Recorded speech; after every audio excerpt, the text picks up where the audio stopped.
By the way, any women who are watching this, it's the same thing with men. If you're dealing with a man who consistently gets attention from attractive women, it's going to be harder to get him to settle down. And if you do get him to settle down, it's going to be harder for him to be faithful. But with women, one of the issues is if you have a woman, like two women who are 10s, or let's just say a woman who's a 10, like objectively, just a stunningly beautiful woman, but she's a surgical nurse and she's going to school all the time and then she has a nighttime job and she has very little room for stimulus. She just works, she takes care of her animals, she goes to the gym and she sleeps. That girl is going to be so much easier to date because she doesn't receive as much stimulus and she doesn't need as much stimulus.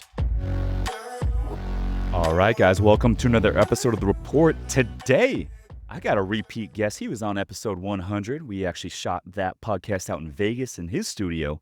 But now I got him out here in San Diego, and we just had a fun little weekend together hanging out. I got my man, Michael Sartain. Michael, welcome back to the show. Hey, man, this is incredible. This studio is amazing. I'm super. We survived Cascade. Dude. And then the bikini competition yesterday.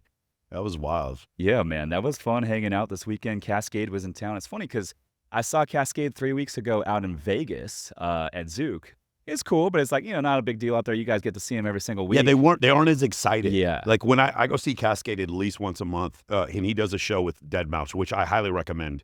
If Deadmau5 and Cascade are playing together, you should go see it. But when we go see them, it's like we've all seen him so many times before. But he's still incredible. It was really cool watching him from the perspective of people in San Diego. Yes. How insanely excited they were to see him. It actually made me have more fun watching him. So, like, I would like to see Deadmau5 out here. I would like to see what that looks like, or Skrillex or something like that. That would be sick. Yeah. So, yeah, we had a nice table there at Nova, and man, I felt like the whole city of San Diego was there. The whole industry scene was there, and it was popping off. It was a big deal, and I think that was my biggest takeaway. Was in Vegas, it's not a big deal, but out here, you could feel the energy. People were like, "Damn, like this might be the only time I see him perform," and so that was sick. And then yesterday, you hosted a bikini competition out here at the pool house at the Pendry.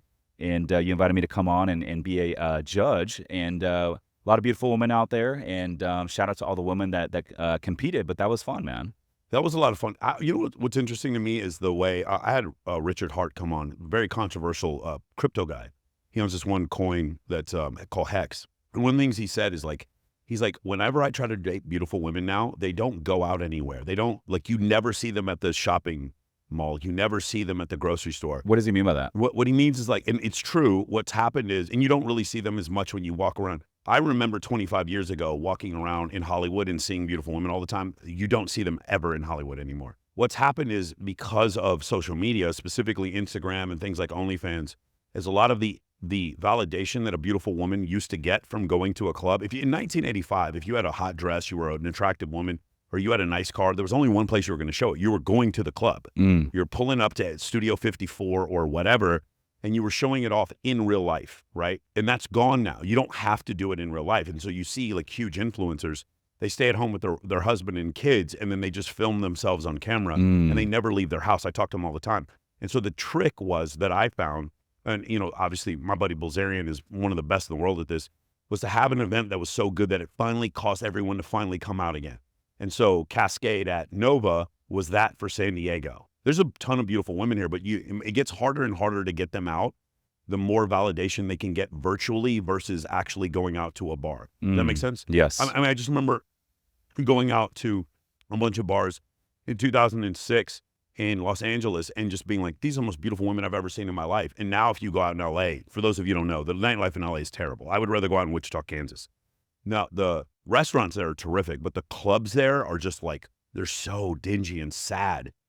And it's just, why did that happen? And part of the reason why it happened was because we've created our validation we get virtually. But as men, because we often get our validation from the affection of a woman, right, or intimacy from a woman, that's not something we can fake. So we have to go out. As men, we have to go out. Yeah, I don't even drink. You don't drink either. I don't drink, yeah. And, like I get energy from going out. That's like, we go out on Saturday night and yesterday, Sunday, like at the pool house, I get so much energy from being out there and I'm not even drinking and I enjoy it. I have a bunch of clients and some of the guys who work with me, and they're like, Michael, I get depressed when I go into a nightclub. Like I get overwhelmed. And when we got to Nova, I could not have been happier. I remember one of my clients, one of my sales guys, it was like, hey, Michael, how long did it take you to get over like the dread of going to a nightclub? And I was like, Man, when I was there, I was like, I'm not dreading this at all. This is terrific. I speak. I'm a 46-year-old man, and I speak nightclub. Some people don't speak that language. It's a hard language to speak. If you speak it, you're on stage all the time. You meet beautiful women. Are they good for you? No, they're not. They're Yeah, not good for yeah. you. I'm not telling you that you're going to meet your wife there. What I am telling you is this: in today's society, there's no more difficult obstacle to overcome than a loud fucking nightclub with beautiful women with lots of ropes, security guards, and bright flashing lights and smoke. There's nothing but stimulus around you that's supposed to bewilder you and distract you. And then they segregate you. The poor people stand on the dance floor. The wealthier people get the table. That sounds like a horrible fucking environment, except when you get good at that environment, then when all of a sudden you go to your real estate conference or you have your get together for all the accountants in the city, you crush it because it's a joke. Because if you're able to survive in that environment, then this environment is easy. Does that make sense? Yeah, it does. And I think like you were able to relax and really just enjoy the moment and be present on Saturday with Cascade because, you know, like unlike Vegas, you're out there probably entertaining a group of people. You're out there maybe doing some speaking. And so you get a lot of things going on in your head. But out here, you literally just came, showed up, and just got to enjoy it. And dude, that was a fun time together, man. Yeah. I mean, that was a great So time. what are you gave me a couple pointers the other night that I was like, oh, I haven't heard that before. But, you know, for a guy out there that wants to step up their game and meet some attractive women by going to the nightclubs, what are a couple pointers for those guys? Well, first off, I wouldn't base it initially off the nightclub. That might be the end of it. But what I would do is, first off, at every nightclub, I'd find out who handles comps, if they do industry reach out or industry comps, and I would say, hey, what if I bring 10 influencers here? Can we get comps? If you can do that on a regular basis, it's a very different game that you'll get. Some cities don't do it, but if you can do it, it's amazing. Like you mentioned before, you have a penthouse. Like your place now becomes the place where everyone meets beforehand. That's actually where you build a social circle. And the other thing is, so my birthday party every year, if you guys go on my IG, you can see it. It's usually around 50 girls and just me, but it never ends that way. It always ends up 50 girls and 50 guys. You don't have to invite guys to things. This is a really controversial thing. Like I think if you want 100 girls and 100 guys to show up to your party, here's what you do. You invite 1,000 girls and 0 guys, and you will get 100 girls and 100 guys to show up. It's the weird, one of the things I've always done is 28 days out, I'll invite like 4,000 girls to an event, like let's say Babes in Toyland or whatever. And I'll invite them and I'll reconfirm maybe 10 days out or whatever. And I'll reconfirm and I'll maybe get 300 or 400 girls to show up. I will invite 0 guys until 48 hours out. And then I'll pass out some flyers and I will get hundreds of dudes to show up. It's just so weird that it works like that. But I'm always a big fan of ratio. You want to create situations where there's like 3 or 4 girls for every guy. And when you do stuff like that, and then when the photography, the thing I told you before is when we show up to the nightclub, one of the things I do is I make all the guys get off the table. I make the girls stand up on there, and then I'll take a picture with it'll just be you and then all the girls. And I use that for social media. Social media, rule number 4 in the MLA, my course, social media is fake, and I'm okay with that. And what that means is social media, you guys understand, the perception that you get of other people on social media isn't real. Their lives are not like that. They take dumps just like you. Their fucking back hurts just like you. Their fucking girlfriend bitches at them just like yours does. Everything's the same, but they only show you the best parts when they're getting into their rented Lamborghini or they're wearing their fake watch or they're going into, whatever. They're sitting next to a helicopter that they don't own. Or they're getting on JSX. Dude, it's funny you mentioned that because I know who's fake on social media and who's not, just because you know who the gamers are once you see behind the camera. Yeah. And I know someone that actually is a female who lives at home with her parents in like North County, San Diego. And if you go to her Instagram, she's in private jets. She's like Lamborghinis, Ferraris, and Bugattis, and like just traveling all over the world. I'm like, this girl makes no money and lives at home with her parents. It's so funny. All fake, man. I put hashtag fake rich. Whenever I get on a JSX flight, I'm like, look at my private jet. And then at the bottom, it says fake rich. The guys who are like, do things like that. There's actually a service in Los Angeles. You can pay them to get into a private jet and take pictures like it was your jet just for your social media. Now, here's the thing. It's good and it's bad. It's bad because obviously the representation we have is unhealthy. It makes you think that everyone's skinnier than you and in better shape than you and dating someone prettier than you. But it's good because it's like you also understand that it's a performance art. And so for me, if you ever look at the recaps for my events, it looks like there were 27 women and 1 dude there. It always looks that way. And people are listening to this and like, that's incredibly shallow. good luck. I hope you guys have fun throwing your own fucking events. Like, this is the world we live in today. You can either choose to accept it, or you can sit there and be like, I hope we go back to getting rid of our phones. Like the old dude at dinner who bitches about people on their phone. You know what I'm saying? It's like, that was cool 10 years ago. Or what's even worse, Rich, is the older guy who brags about how bad he is with his phone. You know what I'm talking about? Yeah. I don't even know how to use Instagram. And he thinks like women's vaginas get wet listening to him talk about how stupid he is. And it's just like, this is not a flex anymore. Telling people that you're bad with technology is not a flex. You look stupid. And it sucks that people still think this, but it's like, if I am at dinner with 10 female influencers, bro, they're going to be on their phone. So here's a crazy idea. Let's take a group photo together. Let's make a funny TikTok video together. Let's lip sync a fucking song together. If you're going to be on your phone, you're going to be on your phone in service of me and my social media. What a fucking crazy idea. It sounds so ridiculous, but the problem is we keep trying to fight the stream. It's moving in one direction. There's not going to be less social media in the future. There's going to be more. And so you have to come to the realization that that's how it is. You see people like you and me, we post in 4, 5, 10 pieces of content a day. I have a team that does 40 pieces of content for me a day. And I'm sitting there, how am I going to do that, create that much content, and then complain about people who watch my content? That makes no sense. How is it the wealthiest people, that the best marketers in the world are using exclusively social media? And we're just like, if you and me were sitting here, when you had Grant Cardone here, and we're sitting there talking to Grant Cardone and asking, hey, Grant, how do you get your ads to get a higher ROAS?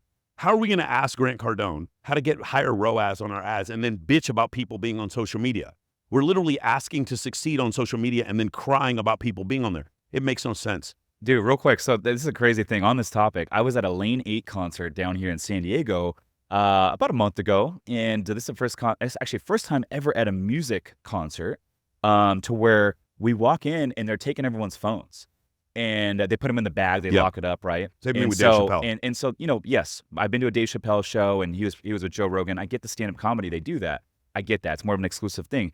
However, this is a concert with, 6,000, 7,000 people, maybe 10,000 people.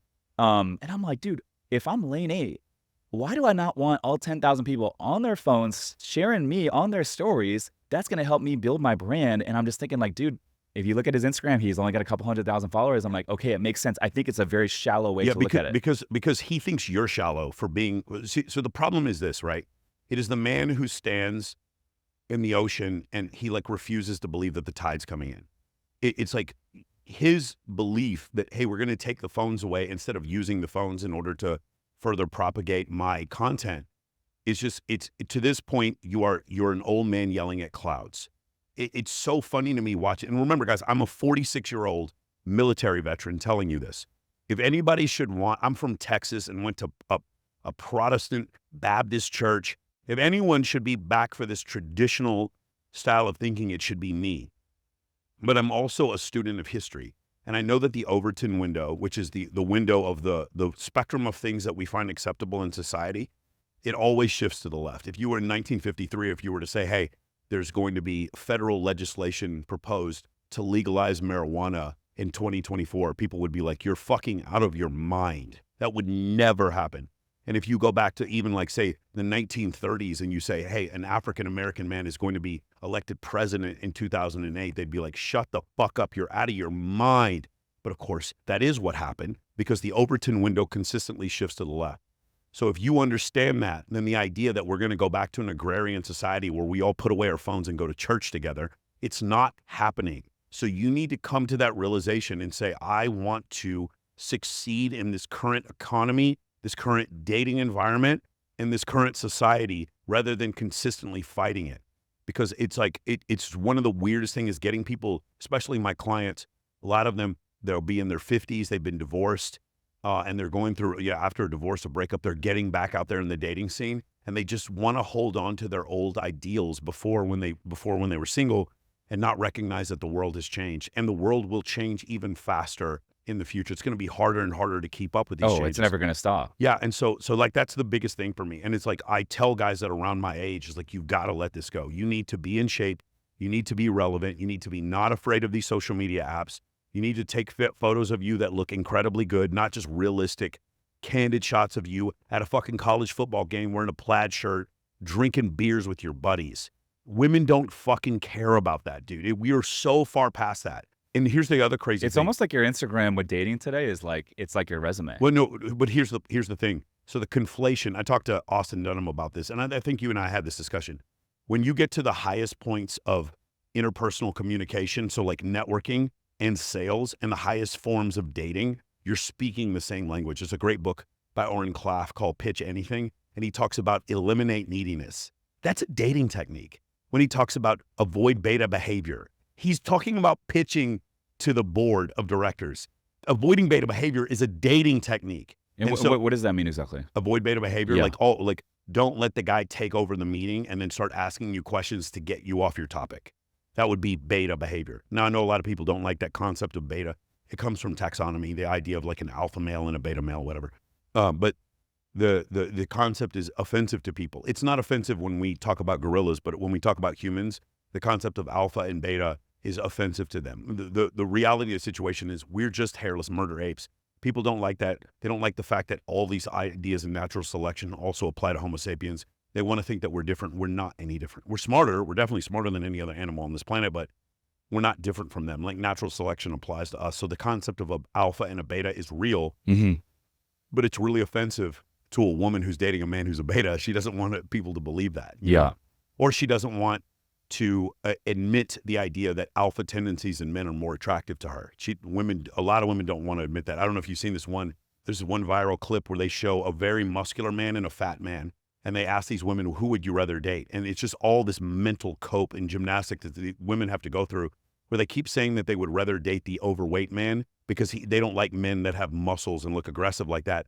And then they ask all the same women, who do you think the next person's going to pick? And all of them pick the muscular guy.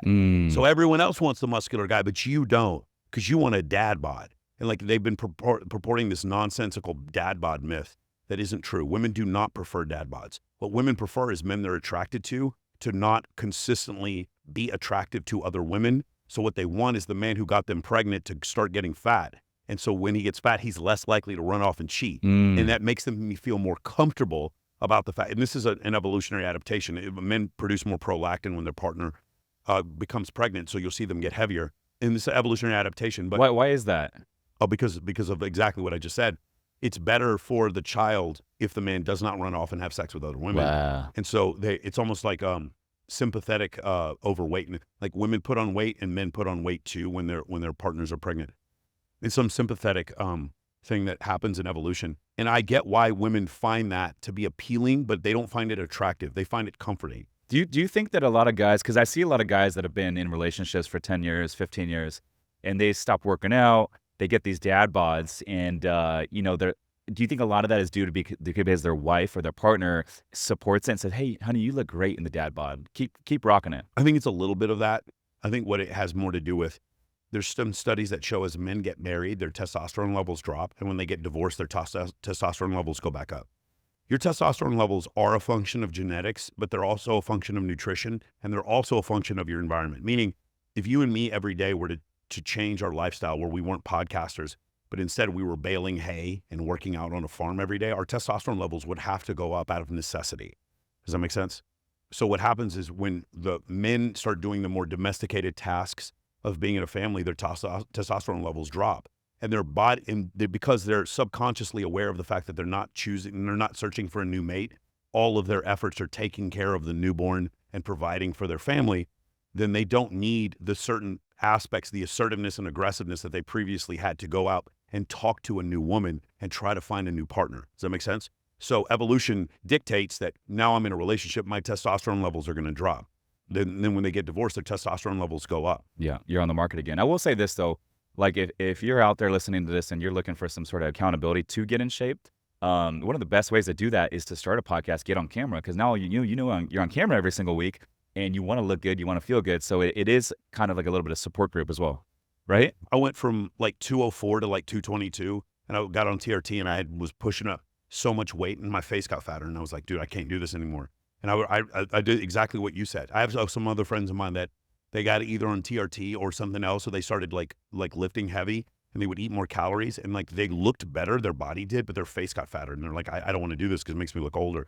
So that's something that can definitely Are you on the happen to TRT right now? Yeah, for sure. I've Yeah. been a proponent of it. I'm How often 46. do you take it a week? 4 years. I take it. You can take it as much as you want. I know some guys who do 7 days a week and they'll split it up into 7 days. I do 3 or 2. In the winter, I'll do it twice a week. I just don't want to be troubled with it. In the summer, I'll do 3 times a week. Do you notice a difference in performance between 2 and 3 without the ups and downs? Not really. No. But one a week, you would feel the ups and downs, The right? ups and downs thing really wasn't a big deal for me. And when I was doing it once a week, I didn't really notice a huge difference. I know some people do. I have a buddy of mine. He's 77 years old and he does 7 days a week. But he does the 25 gauge needles. He'll just stick it in his butt 7 days a week. I haven't seen that much of a difference, honestly. For me, I know it's in the cards. I haven't started it yet, but I know I will at some point, probably in my 40s. I'm 38 right now. Right now, I feel good. I have a lot of natural energy. And, I want to start it at some point. Because of the injection and all that, I'm like, I don't know, it's another thing I don't want to deal with right now. It's a meditation for me. Because you'll transmute in your mind. It's like I'm taking this, and because of this, my BMI is going to decrease. Or no, what is it? My resting metabolic rate is going to increase. Like I literally think of it like that. Like when you start the pain that comes from injecting. By the way, I'll give you guys a tip if any of you ever do this. You know the cold plunge? No. Oh, the cold plunge. Yeah. Everyone's do the on cold plunge. You're numb afterwards. Mm. Then shoot right after you do the cold plunge. You don't feel anything. There's also like go further back in your hip, like behind your hip. There's some spots there that are just dead. There's no nerves at all, or there's very few nerves. Just shoot it back there in the fat. Some people say you have to go intermuscularly. You don't. The studies have shown that's not true. You can put it in the fat. Go in the very back of your hip. Shoot it right after you get out of the cold plunge. You won't feel anything. It's totally like. Yeah. And it also encourages you to do the cold plunge in the morning, which is what you should be doing. I don't mind the pain. I got tattoos all over. I don't mind the pain. For me, it's just like, maybe it's probably a limiting belief. It's just like the hassle that it would be to like get a freaking injection out and have to do this like twice a week. And like if I travel and all that stuff, I got to think about that. I really like the way I look in the mirror now, probably better than any point in my life. And I that's the associate sacrifice you that gotta with the shooting. Yeah. And so that's the reason why. Yeah, I like that. I will tell you, like, you still have to diet because what will happen is you'll take TRT and your appetite will go up and you can get out of control. You'll see the guys that'll get the big old fucking fat necks. And I didn't know that. I thought it was easier to burn fat when you're on the TRT. It is easier to burn fat, but you're also hungrier. Got it. So, like, I have some friends of mine that are doing, they're male strippers, and I'll ask them all the time, I'm like, what are you on? And I'll never do the shit they're on. These guys are on fucking 300 Tren, 300 Winnie, 300 Test, and 300 fucking Anabar at the same damn time, bro.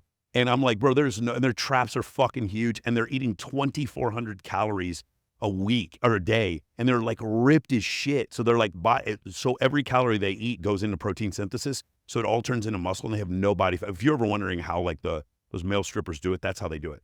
I have a buddy of mine right now. He's like, dude, I'm not long for this earth.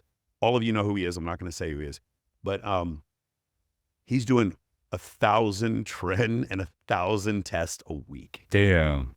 And he doesn't give a fuck. Like, he's just like, I love being fucking huge. I'm never getting to that point. That's correct. Like 100 milligrams of Test, you should be good. You should be fine. And then get your levels checked. If your estrogen levels are too high, maybe take an estrogen blocker or just reduce the amount of testosterone that you take. I know some people don't like HCG and clomidophan. I do think HCG is really good, especially if you want to have kids. I think it's really important. There are ways to do this stuff. People are always, the TRT thing, the first thing people say to me is like, well, what happens if I want to have kids? It's going to reduce my sperm count. I'm like, there are ways you can fix it. Take HCG. That'll definitely help you. Flex Lewis had 2 kids while he was competing for Mr. Olympia at 208. That means he's taking a fucking ton of steroids, and he had 2 kids. So it's definitely possible. Don't convince yourself that that's the case. But the other thing is, there's a point that I think a lot of people, I know we don't want to talk about TRT the whole time, but this is a really important point. Greg Doucette came on my show last week, and he said there's a point at which your testosterone level is so low that it's way healthier for you to be on TRT than not be on TRT. That's where I got. When I was 42, I was dating this stunning model. She's a huge model. And I was not that interested in having sex with her, but more than once every other day. And if she goes back, if you were to ask her right now, she would tell you, you'd be like, yeah, Michael just wasn't that interested in sex. And she's not lying. My testosterone levels have gotten like horribly low. And then when I got on TRT with my girlfriend now, it's like, we'll have sex 4 or 5 times a day. Like, how is that? I'm the same person though. Like, what's changed? And the reality is that my libido and my ability to burn fat and produce muscle has changed so much because of a little bit of testosterone. Just keeping What are it your up levels? to a normal. I'd like to be in the maybe 700-800 level. Yeah. And what are you When I'm naturally? older, I'm going to get down to 600 probably. Yeah. What are you naturally without the test? Naturally, I think I was 3.0 something, Okay. getting into the 200s. I gotta go get tested because now that I'm not drinking and all that, I think it's a good time to go in and get up my blood work done. But I want to see where I'm at naturally, and see where that goes. And speaking of your girlfriend, she's how old? She's 22. 22. She was 20 when we met. And yeah. And you told me over the weekend we were having dinner at Born and Raised that she likes women as well as men, and you're able to use that to your advantage in terms of like she will bring girls home to you guys. We're able to use that to our advantage. Yeah. I like that. That's pretty cool. Be careful. Yeah, I'm gonna be in trouble. You're able to use it. No, we're able to use that to our advantage. Yeah. And that's impressive. I mean, for the guys out there that are older listening to this, I mean, 46-year-old, and you're pulling a 21-year-old. I mean, that's impressive. Yeah. She's amazing. So what's her name? Kylie. Shout out Kylie. Yeah. Not Jenner. Not Kylie Jenner. She gets mixed up for that one. I think she's hotter. The thing with this, and I'm just going to talk in generalities because Kylie doesn't like when I go into the specifics of our relationship. Yeah, you're not even here right now. It's all AI. Yeah, I'm not even here. We were not in the club on Saturday night. We're not at what the you club. talking about? If what I had gotten to a point in my life where I live in Las Vegas and I was surrounded by all these very successful men who had partners and then they were cheating on them. And I just remember thinking about, I had a female family member, and I watched her. She got cheated on by her husband, and I watched her cry. I was very young when I saw this, and I was like, I will never do that to a woman. Just the pain that they would go through, seeing a woman have to deal with that is just terrible. Now, I know a lot of red pill content creators are like, it's okay for men to cheat. I don't think it's okay for men to cheat. So what I did was I met this girl maybe 5-6 years ago, and she was bisexual, and she was constantly telling me, it's like, we need to pick up women together, something I'm really into. And I'd never tried anything like this before. And we did it, and it was terrific. Like, I really enjoyed it. And the thing is, I could be so honest with her. The ladies out here are watching. I know you think your man's honest with you. He's not. There are women that walk by when we go to the movies or whatever, and we think they're hot. And some of them we think are hotter than you, and it's okay. But we can't tell you that, because if we do, it's going to hurt your fucking feelings. And you say you want honesty, but deep down, you don't want full honesty. You don't. When your man goes on business trips, he probably looks at porn. Sorry to be the one to tell you this, but it's like, this is the reality of the situation. Men look at women. Women are attracted. Some women understand this. A lot of times when they're younger, they don't grasp this. When you're dealing with a woman who's also attracted to women, that whole conversation goes out the door. Window. Yeah. And it's fucking unbelievable. It's so much easier. It's now, like you're on the same team. Yeah, the problem is I can't sit there and prescribe for you guys watching this to go find a bisexual girlfriend, because it's hard to do. There's not, of the population, we're talking less than 10%. I was dating someone 2 girls ago that was bisexual. Yeah. And and there was no jealousy out there. Like, it was like she would acknowledge right away, hey, like, that girl's fucking hot. Yes. Now, there's still jealousy, but like the jealousy would come if you start spending money on the other girl, or you start flying out the other girl. But it's one of these strange things, because a lot of my clients come to me for this specific advice on this topic.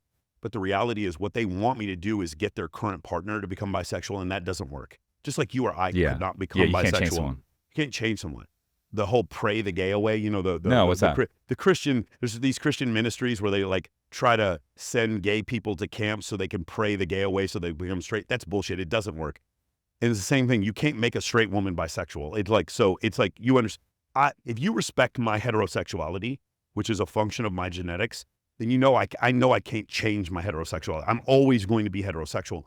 And so the idea that I'm going to make a straight woman bi is not realistic. So I would just choose to be with a bi woman instead.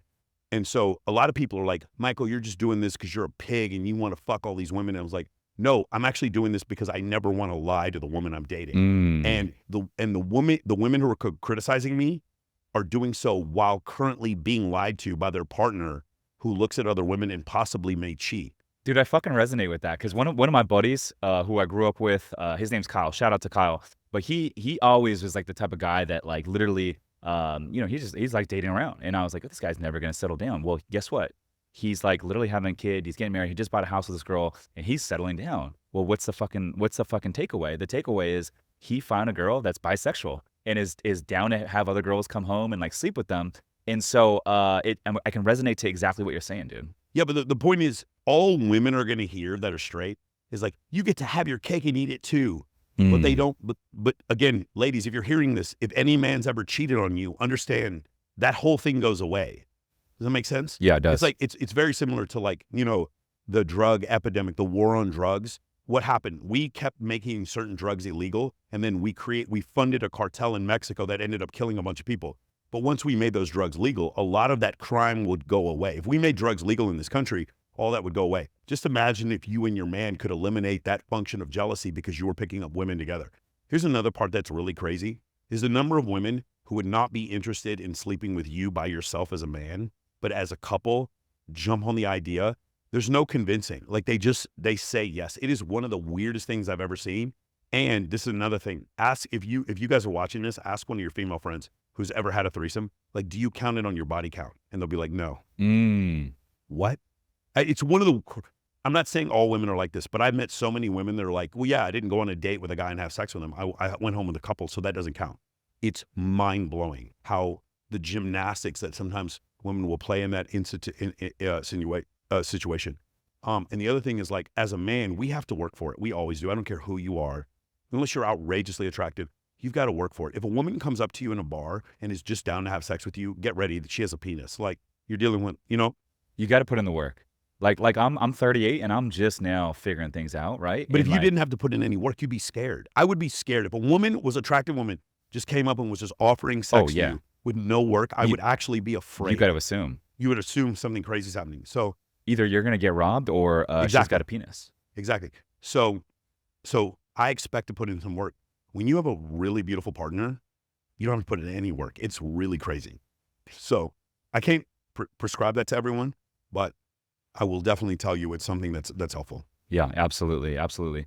Dude, so I've heard you say many times before, and I think this is a really, really interesting topic, but you mentioned how, like, women, the validation with women has nothing to do with their physical looks, but it's how much attention they get from other men. And you mentioned, like, you could take a girl that's, basically a 10 on a scale 1 to 10 that lives in, like, Iowa, and, she doesn't have a lot of, like, validation from other men.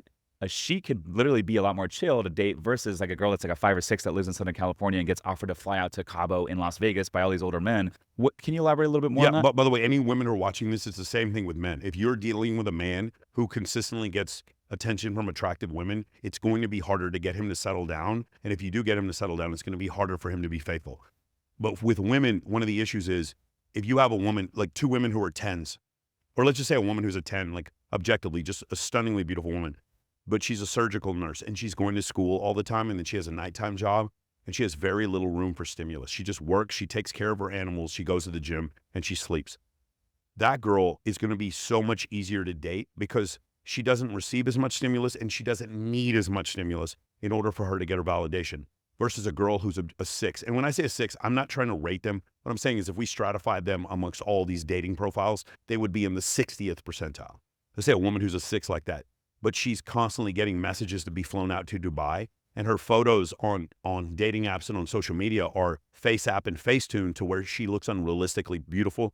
She doesn't look like her photos. You've seen this before. You said before you had a girl show up. Yeah. Some girls look better in person than they do in their photos, and some girls the opposite. So now the a girl is a 6, and she doctors her photos, and she constantly gets invitations to go to rappers' birthday parties, video shoots, flown out to Dubai, and like go to the best parties. She gets offered money to go on dates. That woman, because she receives more stimulus and she accepts more stimulus, is going to be, what I'm saying is the 6 is going to be harder to date because she accepts more stimulus than the 10. I got lucky. And probably not just more challenging to date, but probably more likely to cheat, right? Yeah. Well, there's other studies that show that. There was, this is not a study by any means, but it was a buddy of mine, Austin Dunham. He gets paid by men because he's a really good looking guy. He's a male model. He gets paid by guys to go hit on their girlfriends to see if the girls would cheat. It's a loyalty test. Damn. And I'm not recommending this, but what I am saying is when he figured out which girls were willing to cheat, it was the ones that had open accounts that showed more lascivious photos. Those girls were more likely to respond when he messaged them. And when you say, what was the term you said with the photos? Lascivious. That just means more like provocative? Yeah, so there's a difference between lascivious and promiscuous. Lascivious means more provocative photos, whereas people will say promiscuous. Promiscuous means that you have no discernment on who you have sex with. Promiscuous means sex. Okay. You can't be promiscuous on social media. People misuse that word all the time. You cannot be promiscuous on social media. You can be lascivious on social media. And so the more lascivious photographs, the more thirst traps, the more like just straight up looking at her ass or pushing her boobs together, those girls were more likely to respond to him and more likely to meet him up on a date than the girls who had private accounts or didn't do that as much, which makes sense logically. Yeah. It's funny. It's the opposite for men. The men who cheat, ladies, do you want to know who the men who cheat are? You know who they are? They're the ones who don't even have an Instagram. The guys who make $500K a year and don't have an Instagram. You want to know they don't have an Instagram? Girls are like, oh, I'm dating Bob and he's so busy. He doesn't have time for an Instagram.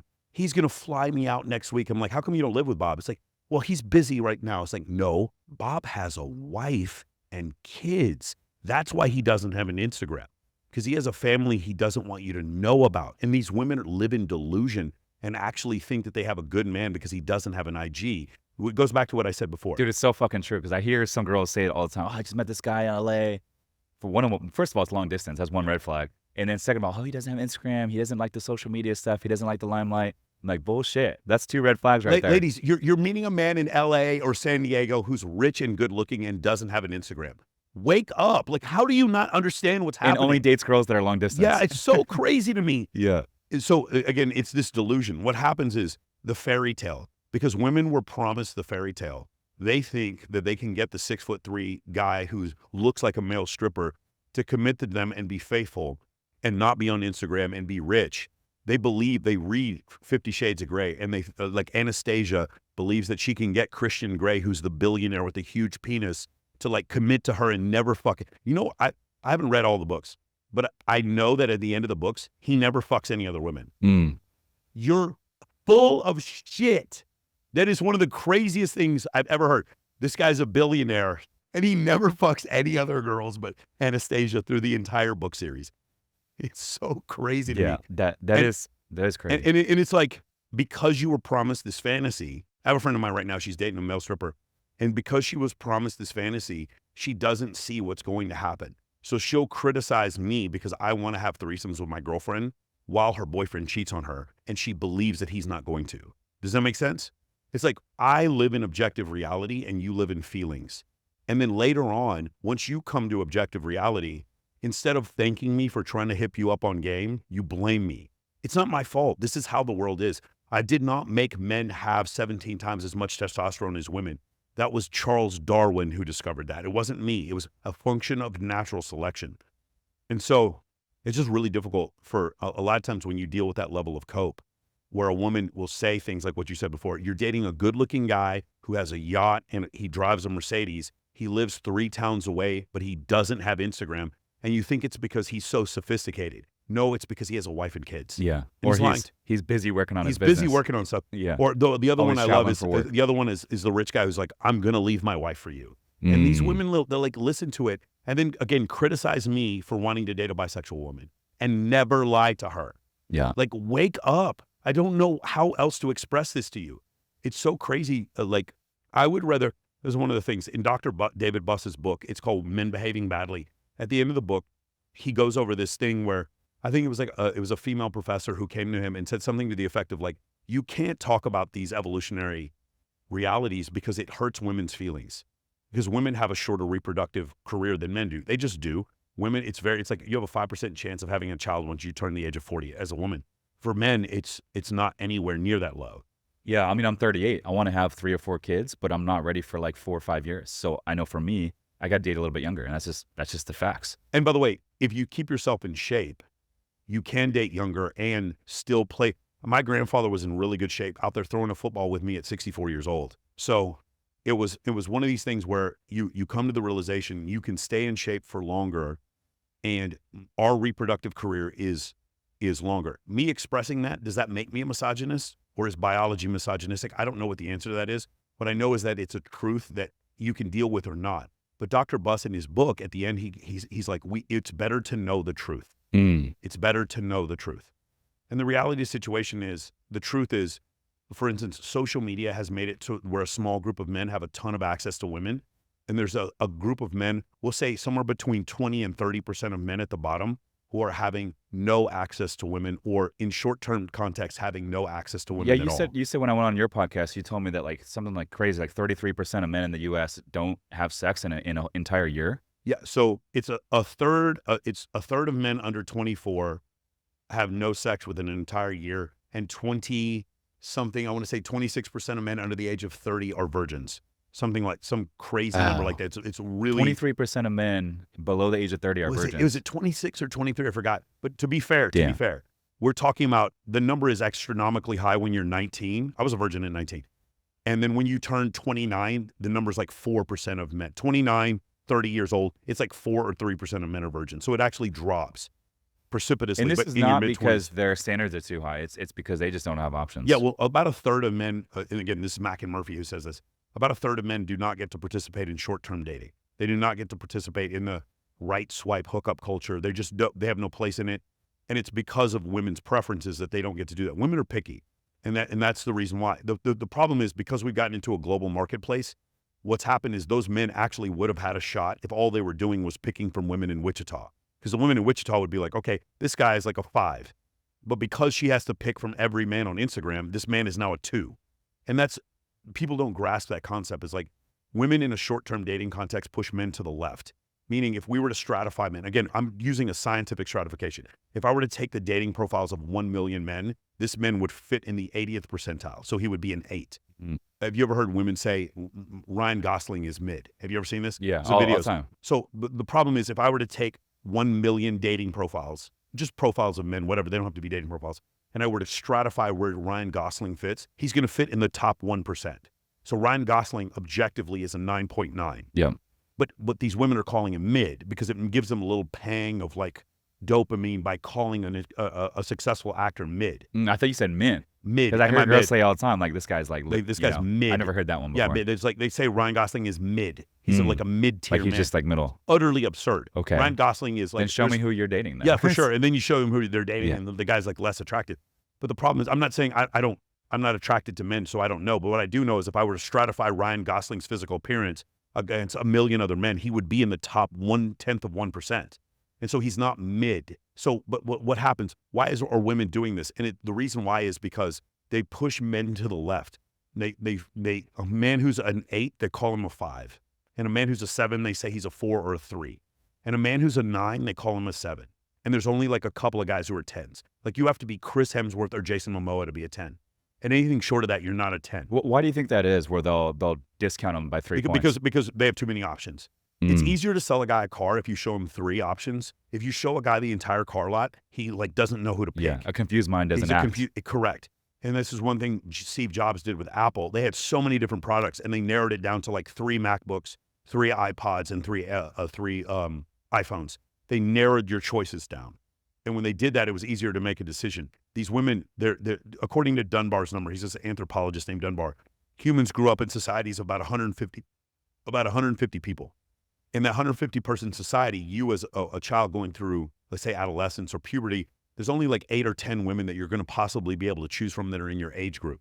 8 or 10 women, those women have to choose amongst those 8 or 10 men. Meaning if you're an average-looking guy, you got a good shot. But once we get into a global dating marketplace, which is what we see today, right? All of you are compared to these AI-generated guys, like guys who are taking heavy amounts of fucking steroids, covered in tattoos, and like you're comparing yourself to them, or women are comparing you to those men. Yeah.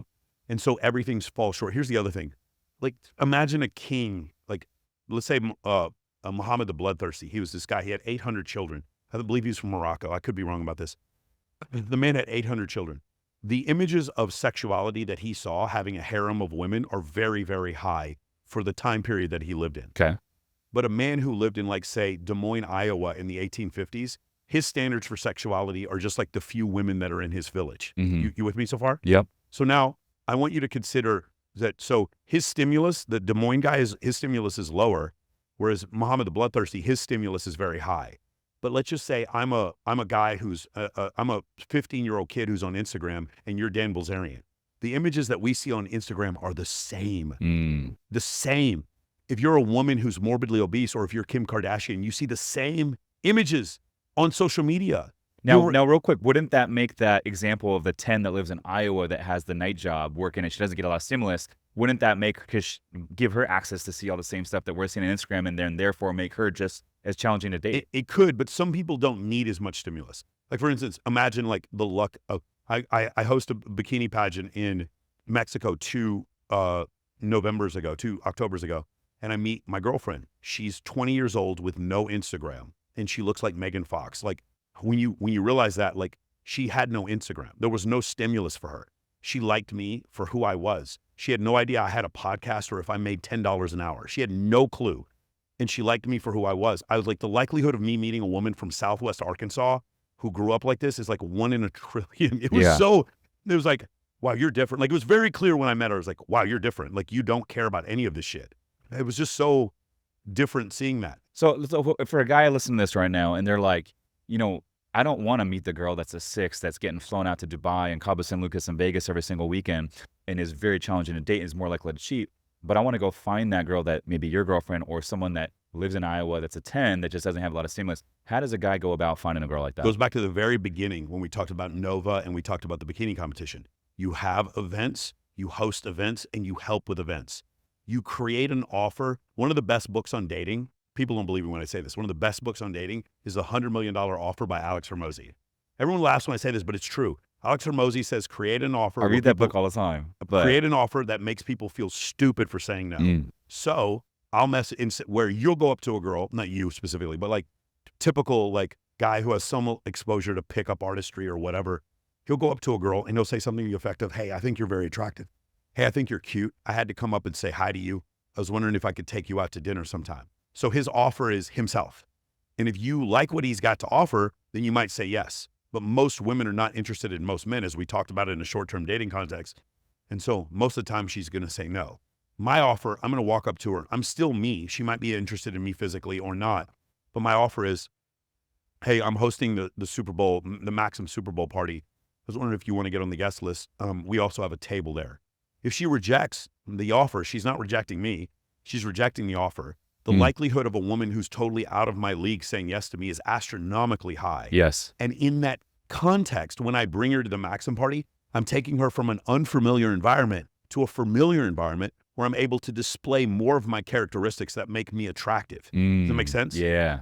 So I have, because you're going to have people coming up and saying hi to you. Yes, exactly. Hey, Michael, what's Social up, dude? I listen to your proof, podcast, pre-selection. blah, blah, blah. Yeah. Exactly. Okay. So that's why in real life events are the key. If you want it, if you guys want the incredible girl, the good girl who's also a 10, it's events. The answer is events. That is the answer. And the other thing I'll tell you is if you're an older man and you want to date younger women, unless you're using money, which I don't know how to use money to date women. I've never done it in my life. Yeah, you were telling me when we went to dinner, and I thought this was very unique and interesting. You said like, when I go out to dinner, like that's a group setting, you're like, even if I cover the bill, I don't want anyone I don't want her to know. Anyone to know I cover He's the like, bill. I'll use the restroom and then grab the server while using the restroom and say, hey, take care of it. Because you don't want her to know you have money. I've never bought a table in my life. But if I buy dinner for my friends all the time. And what I'll do is I'll go and you're like what you said, I'll go sneak over to the cocktail server or the waitress and I'll hand her my credit card and I won't even look at the bill and I'll pay for it before anyone sees it. And when someone says, oh my God, did you pay for the bill? I'll be like, I do like that. I go, it was handled. I don't even say I pay for it. I say it's handled. I don't want anyone to look at me differently because I have money. I drive a 10-year-old Lexus and I wear an Apple Watch. And the reason why I don't begrudge anyone else for doing it. I mean, obviously my good friends are Wes Watson and you and these other guys. You guys have like all this awesome stuff. Dan Fleischman's got a fucking helicopter, right? Like Dan Bilzerian's one of my good friends. Right. I mean, obviously I'm not criticizing people for doing that. My thing is because I'm a coach, I have to coach white belts and white belts don't have that money. So I always have to coach from black t-shirt and Apple Watch. I have to coach at that level. And so I think it would be a bad example for me to show videos of me picking up chicks with Lamborghini. Using money, yeah. Because it doesn't help my clients. Yeah. So that's one thing that a lot of people have a hard issue with. Also, when we throw the events, someone else is always sponsoring it. I'll get a sponsor or I'll get a place that wants social media coverage. And so they'll let us throw the event for free. That's something that I teach my guys to do. But having the events is the way to get that girl who would never go out to go out. Does that make sense? Yeah, it does. So it's a big birthday party. It's a charity event for animals. It's a bikini competition for $100,000. It's some huge industry event in your city. In Dallas, it would be like the Margarita Ball or the Dragon Ball. In Vegas, it would be like the Summer Jam or Rufus du Sol, the Spring Jam at Omnia or Rufus du Sol at XS. Like there's these things where everyone comes out for them. EDC, everyone comes out. You create those events in your city. And if your city doesn't have a scene, you create a scene. You do that, that's how you get those girls who you would never normally meet to come out. you meet them, and then you get to show them all of the cool things about you in a familiar context, as opposed to right swipe on dating apps where it's like, he does not have the facial symmetry or the jawline, or he's not tall enough for me. So left swipe. Whereas she meets you in person, you're like, man, this dude is fucking funny as shit. Damn, did you see that girl staring at him? And all of a sudden now she has attraction pangs for you when normally she would not have those things because you came up to her in a mall and said, hey, I'd like to take you to dinner. When you go direct like that, you've got one shot, and it does shorten the seduction process, but your hit rate, your shooting percentage goes way down. Whereas if you do what I do, my shooting percentage to get girls to come to my events is outrageously high, depending on the event. If I were to say, and I want Dan to do this, if Dan Bilzerian was like, I'm going to throw another Ignite party, I'm bringing the band back together, throwing another Ignite party, 3,000 girls, 700 guys. We're going to have it, and we're going to have all these huge DJs. If I were to invite girls to that, 80% of girls are going to say yes to me. 80% and all of them show up. Yeah, you're providing value too. But depending on which offer it is. Mm-hmm. So for me, I like Maxim Party, Teatro Party, Babes in Toyland, Bikini Competition, Charity Event, Theme Party, Birthday Party, stuff like that. Those are the events I throw. Or just getting your friends together to play Uno, drink tequila, play with kittens. Have you ever been to Crumbs and Whiskers? I know. You guys could check out. It's in Vegas? A place in Wilshire. I think it's on Wilshire. It's in LA. It's called Crumbs and Whiskers. You drink coffee and they bring kittens out. It's incredible. It's the best date locations I've ever seen in my life. I would do things like that. So it'd be like neon bowling, different stuff like that. I would take groups of people out, and that's how you get the girl who's a 10, who's low stimulus, to come out, and you meet her in person, and you get to display all your positive qualities. And I can contest all this. I mean, I'm doing a lot of this stuff, not for the dating, but for the business and entrepreneur stuff. So we're hosting, meetups. Been hosting a monthly meetup here in San Diego for like 5 years now. And then we got our yacht meetups, and I always do like afters and like some pre-games at my place. And so we're doing all this stuff, and I noticed there's a lot of carryover between the business, even though that's the main reason I'm doing it, to like dating as well. And so I can attest that this strategy definitely works. But I will say one thing that also works is like, when I meet girls at the gym or wherever I'm out and about, I typically just have a quick casual conversation and say, hey, are you on social by chance? We should connect sometime. Every girl will give you their Instagram. Then you can connect. And then now you're not putting them on the spot, and they have a chance to kind of like get a feel for who you are as a guy. And then next thing you know, they're liking some of your stories. They slide in the DMs a little bit. And then at that point, you can say, hey, it was great meeting you. We should grab a drink sometime if you're open to it. And it's very nonchalant. And most girls, if they're interested, they will say, yeah, let's do it. Listen, I'm going to give you guys I'm going to hip you on game, because what you just said is so perfect. So I want you to consider this. Every girl will give you their Instagram. It used to be you would go ask a girl for a number. I remember I was 13 years old. I would go out in 1990, like I was 14, 15. And I'd go to the skating rink, ask girls for their number, and they'd be like, I have a boyfriend. Like, girls wouldn't give up their number to anyone back then. Now, every girl will give you their Instagram. And then when they give you their Instagram, the algorithm then shows them your Instagram. Now, think about this, guys, because you're missing the point. If your Instagram looks like caca, then that's what she's going to think of you. If your Instagram is incredible, like she goes to your Instagram, she sees all the people following you that she knows, and all the social proof that you are who you say are, you're competent, you're relevant, you have high status. She's going to, then this is the most amazing dating hack of all time. You can look at who watches your IG story. Fellas, if you are not using your IG story as a dating tool, you're a fucking moron. Like you can see all the girls who watch your story every day, and then you can literally pick from them. These are women who are already interested and invested in you. And then from there, here's the piece I want to give you. I don't even say, let's meet up for drinks, because that's still a date. I say, let's meet up for drinks and catch up. I say that to people I just met. Catch up. We don't know each other. Right. I even say, why the catch up? Huh? What's the theory behind the catch up? Because I remember it was a girlfriend, a female friend of mine from high school.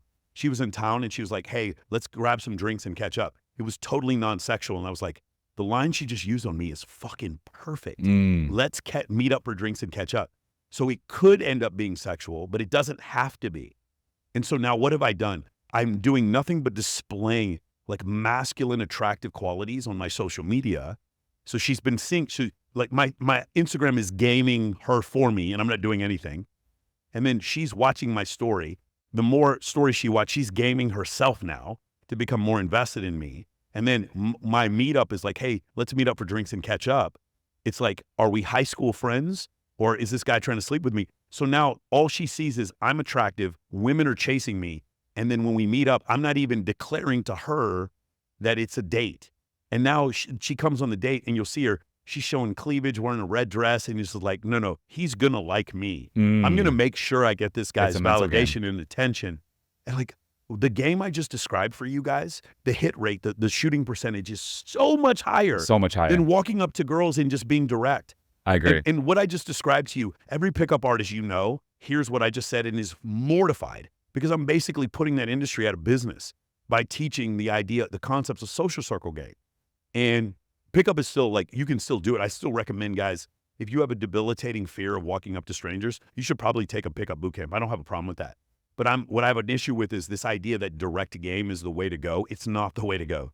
Direct game is it's not wrong. It's just inefficient.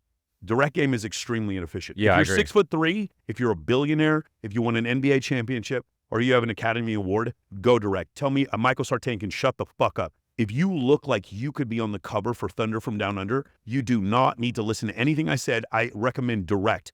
Go on every dating app, go direct every time. For the rest of us, the other 99% of us, I highly recommend you guys invest in the idea of social circle. Going direct is extremely inefficient unless you have huge qualities that women can see immediately. Going indirect and creating a social circle is way more efficient. It's not right or wrong. It's better. It's like, does it work or not work? Is it efficient or inefficient? Social circle is the most efficient way because the reason social media is part of social circle and social media continues to generate attraction for you while you sleep. That's why it's so incredible. And you're so right, dude, because like you said, every girl will give you the Instagram. I don't think maybe like 10% of girls, 1 out of 10 won't. They'll be, oh, I have a boyfriend, blah, blah, blah. That's cool. But I think if you just go out there and say, hey, we should connect sometime. Are you on social? That's it. Most girls like, yeah, they want to follow her or whatever. And then like you said, it creates social proof. They see, oh, 40 of my friends are following Michael. Great. He's a guy I trust. And then you can set it up. But I also like what you said about the stories. I mean, if you're a guy out there, it's like women the girls that are watch the your first stories. How are you not doing? How are you not using this, guys? And the girls that are the first ones to watch every single story as soon as you post it, most likely, this is generally speaking, not all of them, but most of them are probably interested in some form or fashion. And if you DM them, they're probably going to answer. If you see a woman who's watched 10 stories in a row, send her a really funny, fucked up meme. Just send her a meme, like as a response. Such as what? You have to figure that out on your own. Like it depends on what kind of humor the girl has. But I would send her a meme and then she's going to respond LOL and then, or like the laughing emoji. And when she does that, be like, hey, we should catch up sometime and meet up for drinks. And she'll be like, okay, cool. It's so easy. But you still, like, for me, I love having the plausible deniability of like, no, I never hit on her.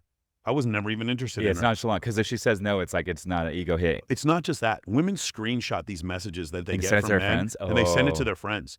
And there are women all over the world who like wish that they could get some screenshot of Michael Sartain hitting on them, and they'll never get it. They'll never get it because I don't hit on women That's on something social I don't media. think about a whole lot. Yeah. You think a lot of girls do that? I know they do because they showed me their messages. They'll just be like, hey, this guy asked me out. Yeah, blah, this blah. guy What do you asked think? me out. He won't stop messaging me. He sent me like 50 messages in a row. Hey guys, ready? Here's the one that's going to really make girls upset.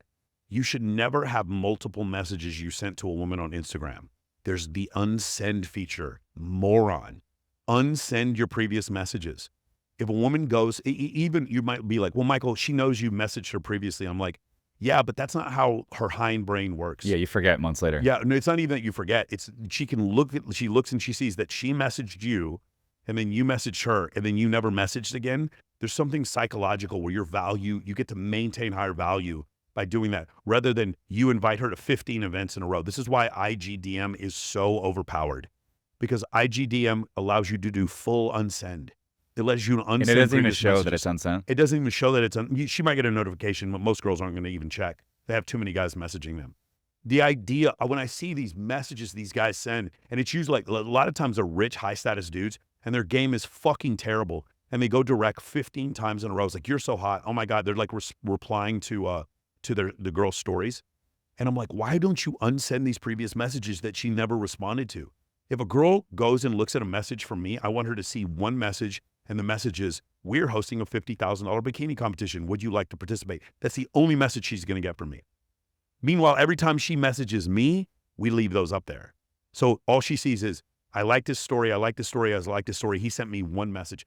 That's the way it should look. I don't understand why guys don't do this. And speaking of guys out there, I have a lot of guys that they ask me that, I think this girl's into me. And I'm like, it brings me to like the whole idea of compliance. And it's such a true thing. It's like, if a girl is into you, she will let you know that she's into you. That's why I say, like, if you go meet someone, get their Instagram, they're going to get to know you. If they're into you, they're going to reply, but also compliance is the main thing. If you're not sure if a girl's into you, well, ask them out, or like you said, create an event, see if they want to come. And if they say, yeah, I'll be there, cool. Invite them out again another time. Yes, I'll be there. Okay, you know that girl's probably into you. But if she's like, making excuses, doesn't want to hang out, well, then guess what? There's more often than not, the chances are she's not into you. Can you elaborate a little bit more on that? So it's not even ask her out, it's ask her to move her body. Compliance is a woman moving from one location to another.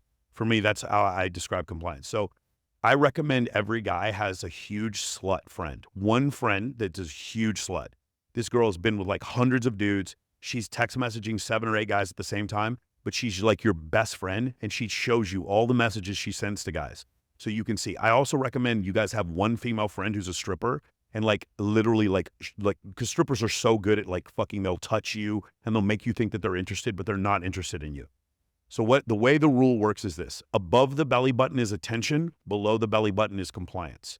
So a woman sending you nudes, that's her thumbs.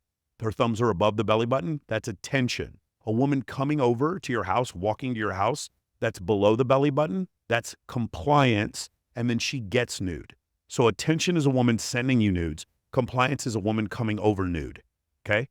So when I say, well, I'll ask a girl, hey, can I get your number? If she gives me her number, that's attention. It doesn't mean anything. She can touch my arm. It doesn't mean anything. She can tell me I'm handsome. It doesn't mean anything. Hey, do you want to get out of here and go get something to eat? She gets up and leaves with you. That means something. That's compliance. So what you'll find is, often women will give you attention and it doesn't mean anything. It could, but it doesn't mean anything. When women give you compliance, it always means they're attracted to you. So what you want to say is, hey, come over here and meet my friend. Let's walk to the other. Just walking from one side of the table to the other side of the table is compliance. And compliance. Hey, can you grab me that drink? Yeah. That's compliance. You know what I do? What I do a lot that works really well, and I just do this because this is actually what I personally like to do, but it works really well. So like when I go out with a woman, instead of like a lot of guys will go out to dinner, they'll sit there for like 3-4 hours and just chat, have multiple drinks at one spot. To me, I like to keep it moving. And so whether I'm out with a girl or with my guy friends, I like to just kind of keep the night moving and progressing and just kind of change the scenery, change the vibe a little bit. It's more exciting. So, we'll meet for a drink. I don't drink anymore, but we'll meet for a drink. Maybe I have some soda water, and then we'll go to another spot, and then maybe we'll go to the Padre game, and then we go to a nice dinner. And then we will stop at my place. And then by the end of the night, it's like we've been to 5 or 6 places in the same 4 hours that one guy took that girl out and sat at the same freaking restaurant the entire time, had the same server and the same surrounding. Now at the end of the night, this girl feels like she went on 4 or 5 dates, and the level of comfort and the level of compliance has ticked up to another level. Yeah, so the comfort goes up. It goes up, but also she's convinced herself because she's complied with everything you've said. So it's the Florence Nightingale effect. It's like, as women can get like, if a woman is constantly doing things for you, her brain, she starts to convince herself that she's attracted to you. It's a weird phenomenon. Yeah. So her going to 5 different venues she's starting to convince herself that she's attracted. Absolutely. I recommend that. And even the baseball game, like baseball game can be a lengthy thing. And like I'll show up late. I'll show up like 3rd, 4th, even 5th inning. And if it's a boring game, we're out of there by the 7th. I might only be there for 45 minutes because I don't want to sit in one spot for too long, especially if it's a boring game. And that's whether I'm hanging out with girlfriends or guy friends, same fucking thing. But this theory, if you're a guy out there listening to this, it actually works really well. Let me give you one more piece of advice, which is always be the one to end the date. So you invite her back and you're like, I haven't heard that one before. Yeah, let's, and then at the end you're like, hey, let's go. So you're going to go back to your place, and it's either to watch a video, to check out something I'm working on, to grab a jacket. Dude, all the time, grab a jacket. Yeah. All the time. It's like, I just interviewed I had this crazy interview, and I can't show this stuff on YouTube. I had to take it down. I want to show you I do that all the time. One of my favorite ones is like, come into my bedroom, but I want to let you know my cat Willie is in there. And if Willie doesn't like you, you have to leave my apartment. All the time I'll say that. So I'll ask them to come do these things. Yeah. And if they say yes, then it's cool. But if they give me any hesitation, I end the date. But I need to end the date. And how do you typically end it? Like, hey man, it was really great talking to you. I got to get up tomorrow to do some stuff. Can I give you a ride home? Can I call you an Uber? I'm like quickly trying to end the date. And it's like that almost to the point where they're like, oh, what did I do? You want to maintain the correct frame. That's correct. Yeah. You want to maintain the correct frame. Because it's one of these things where it's like, for men, it's so quick and logical for us. We see a shape and have a feeling and we're attracted. For women, there's just these fucking ebbs and flows of emotion that have to do with, he's not that hot, and then she sees another girl liking him, and then now all of a sudden she's attracted to him. There's all these ebbs and flows. And it's like, regardless of what you think and regardless of what women tell you, you do have to play a game with women's attraction. Unless you're outrageously good looking, then you don't have to play any game. But for the rest of you have to play a game. Even guys with a lot of money have to play a game. Are you using money to buy her affection, or are you using money to create a funnel that brings beautiful women into your life? Those are two different things. The first guy's a sugar daddy. The second guy knows what he's doing. If you love real estate investing, passive income, and tax benefits, but don't have the time, my company, Summers Capital, is buying boutique hotels right now. We source the deals, we renovate the properties, and we even handle all the day-to-day management, making it truly hands-off for our investors. If you want to learn more to see if we can help you, visit summerscapital.com/invest to book a call with our team. Again, that's summerscapital.com/invest. Now back to the show. So, Michael, I want to switch gears here a little bit and talk a little bit about, this world that we live in today. I think it's an interesting time because we got a lot of different things going on, current events, politics, we got transgenders, and a lot of people are raised these days, and they don't even know if they're a girl or guy anymore in today's age. And so a lot of moving parts, and I feel like there's not a lot of consequences for actions in today's age. People are doing, violating a lot of crimes, not even doing jail time for it. Speak a little bit about that. What's your perspective? Probably the most viral thing I've ever done. I had a video about 6 weeks come out and it got 25 million views. And it was me expressing a couple of ideas. Like, who the face of prison reform is in the United States? Do you know who it is? Who? It's Kim Kardashian. There's this photo, you can look it up. Kim Kardashian standing next to Donald Trump in the White House getting prison reform legislation passed. And there's another video of her giving a blowjob to fucking Ray J. Like, no, just consider that. She's getting legislation passed. I want you to consider the concept of like, Bruce Jenner transitioning to become a woman, then runs over someone and kills them, and 4 months later is named Woman of the Year. Tell me which part of this is wrong. Consider the idea of, President Trump, like he fucks a porn star while his wife is pregnant and he still gets elected and no one says shit. Like, and by the way, the other thing, these 33 felony convictions or 34 felony convictions, do you think a single Trump supporter is not going to go vote for him because of this? No, they're still going to vote for him. Like the idea, like no one pays for anything. The whole Vince McMahon thing that just happened recently? Yes. I guarantee you in the next 2 or 3 years, he'll be back around the WWE like nothing changed. It's one of these things where like no matter what you do, one of my favorite examples is Colonel Oliver North during the Iran-Contra affair becomes a contributor on Fox News. It's like people before OJ died, I spoke to OJ Simpson. I was at Steve Demopoulos' office and I was having a conversation with OJ Simpson because I was trying to get him to come on my podcast. And I said, so what do you have coming up in the future? And he goes, they're offering me so much money to host a fucking fantasy football podcast. What about the part where you stab those people 56 times? Do you remember that part? But you're going to get on a what? People are trying to make TikToks with him. No one pays for shit. Do you guys understand? No one suffers the consequences for any of their actions. You see women out here right now will do porn for numerous years and then have men get on a knee and propose marriage to them. There are no consequences anymore. Now that's a terrible thing for society, but for you individually, you're like trying to start a social media brand and you're afraid about posting a fucking meme. What are you worried about, dude? You're not going to lose, like nothing happens to anyone anymore. It's like the consequences are just nothing. You see these women, they're like sit there and they'll have sex with numerous partners on their OnlyFans and they're making $300,000 a month. And you're just like, what the fuck? Like, and the point is you have two options. One is to say, this is terrible and it's the downfall of society. And it probably is the downfall of society. But the other part is to say, I want to start a brand. Why don't I just like start saying things I actually believe and just seeing where it takes me and seeing how the world blows up? Does that make sense? There's no consequences for anything you do. Realistically, when you consider, I had like 50 more examples. Like, again, a guy goes to, just imagine if you or I ran a fund and then all of a sudden the Security and Exchange Commission or the FTC investigates us and puts us in jail for 15 months for securities fraud. And then they make a movie about us. And in the movie, we do quaaludes, fuck prostitutes, and punch our wife in the stomach. Dude, I was just out in Jordan Belfort. I was out speaking with Jordan Belfort. He's speaking in front of a whole thing in Miami. But you would think that would destroy our careers. Yeah. He's more famous. Jordan Belfort's 100x more famous than either one of us. Yes. What else do you guys need to see?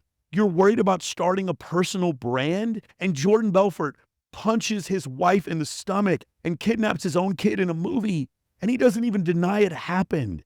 And he's so much more wealthy and famous and popular than you. What the fuck are you waiting for? Did you see Bobby McFarlane or Bobby? Yeah, is his name the guy? No, the guy who did the Fire Festival. I forget the fucking guy's name. Yeah, with Ja Rule. Did you see he just did a fight the other day, like an MMA fight? No. Knocks this guy out, and after the fight, like Joe Rogan is sitting on the front row, and people are cheering this guy after ripping people off for $90 million. They're cheering him. We live in a fucking simulation, guys. This idea that you would pay for any... Ja Rule is still selling out shows after being part of one of the biggest scams in history. Speaking of Ja Rule, I think we're in talks with him to come out and perform at our holiday party this year. But that's a perfect example. Ja Rule's talented, but he also got duped. Yeah. That was stupid for him to be involved with that, you know? Yeah. Okay, so here's another example. You mentioned a couple guys, Wes Watson. You mentioned Jordan Belfort, Wolf of Wall Street. Dude, but how about I was Wes just Watson? out of Miami. Hold on, I was just out of Miami speaking at a mastermind, and people came out and paid hundreds of dollars to come watch Wes Watson speak and Jordan Belfort. Wes Watson was in jail for 5 years. And so think about all that. Wes Watson got ripped off on a fucking weed transaction and beat a motherfucker's ass to the point that he was surprised that the guy didn't die and went to jail for 10 years for it. And I love Wes. Yeah, I'm a fan of Wes. I'm friends with him. I love Wes. And when you realize that Ryan Stewman went to prison for drugs, and we all pay all this money to go see him and like listen to him talk. And I just don't understand how if Wes Watson can be charged with attempted murder and Jordan Belfort can be charged with securities fraud, and these guys are $100 millionaires. What the fuck did you do in your life? Are you $100 millionaire? Then why are you bitching about them? Why are you saying anything, bro? Like you literally need to understand that rule number 4 in MOA, Men of Action, is social media is fake, and I'm okay with that because the money's real. The world isn't fair, and I'm okay with that because it doesn't make any difference. Well, another takeaway is this is like, no matter what your background or what you went through, you can't play the victim mentality. But once you play the victim mentality, you're never going to win. But like I just had Thatch again on the podcast last week. The dude fucking didn't speak English, grew up in Vietnam, came over here with his family on a fucking boat. They had nothing but $100 their name. They were put up in a refugee camp in Camp Pendleton. And he went from fucking that to fucking... Oh, he's going to have $1 billion of real estate in 10 years. And this dude's fucking got millions of followers all over social media, and he didn't even fucking speak English when he came here. So for the people out there that are listening to this, that are making all the fucking excuses in the world not to start posting, not to start building their personal brands, dude, we just debunked it right there. Do you know how many people start a personal brand claiming things that aren't even true and get so wealthy off their personal brand that the things that they claim accidentally become true?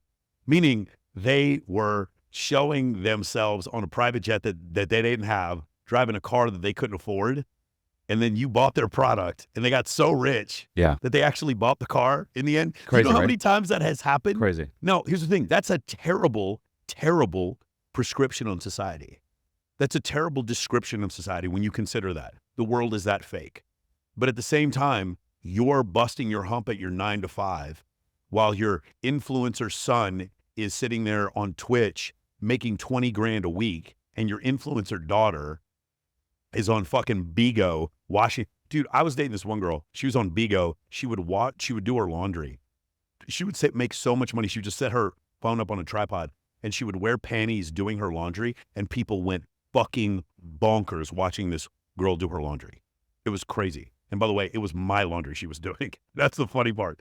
Yeah, but we live in a much world to where you can literally fucking do anything. Like you could literally just sit there and make a video of you cooking freaking lunch every single day or dinner every single day for your kids and put that stuff up there, and you're going to start blowing up. I got friends, Brandon look up Brandon Corica and Brandon McElroy. They'll definitely do your show. These guys are making $10 million a month on TikTok. And they go over these influencers. This one guy, he does product reviews from his bed. He sits in his bed holding the camera up doing product reviews with the covers over him. All of his product reviews he does like this. And this guy's making 600 grand a month doing that. Dude, it's crazy, Bro, man. It's like, but that's the world we live in. oh, so the question is, do you deny the world that we live in? Do you gnash your teeth, ball up your fist, and clench your butthole because you're so fucking mad that these kids are making so much more money than you? Or do you join them? Yeah, no, That's 100%. the question you got to ask. I want to make the money. I want to be in shape, and I want to date the beautiful girl. I'm sorry. Call me shallow if you want. That's what I want to do. when we were talking before about the older guys. By the way, I've decided just in the bathroom right now, I had inspiration. I'm going to do a course on how to, this is be for guys who make like 300 grand a year, who have a couple million in the bank, guys who are targets for financial predators, specifically those. I'm going to make a course teaching guys how to use money correctly to attract women and to not be a financial predator. I just decided it right now. I'm going to do it because it's something I have a ton of experience with, especially like one of my good friends is Dan Bilzerian, who's probably better at this than anyone in the world. Believe it or not, he does not spend money on those girls. They come half the time they fly themselves out just to hang out with them. Because they want the fame? Because they want the fame. They want bro. And I'm going to teach a course on this. I've just decided right now. And it's just one of these things where it's like, there's so much information and stimulus that's available to you. You can choose to be angry about the fact that there's all these people saying what they're saying. Like as someone who studied physics in college, the fact that flat earthers even have podcasts makes me angry. But like, I don't want them censored. I want to debate them. And when I debate them, it adds to my credibility. The fact that like Mooncat, she made this video the other day. We're trying to debunk evolutionary psychology. So I made a response video to her 3 hour and 15-minute video with a 4 hour and 20-minute video where I debunk her debunking. I don't want her silenced.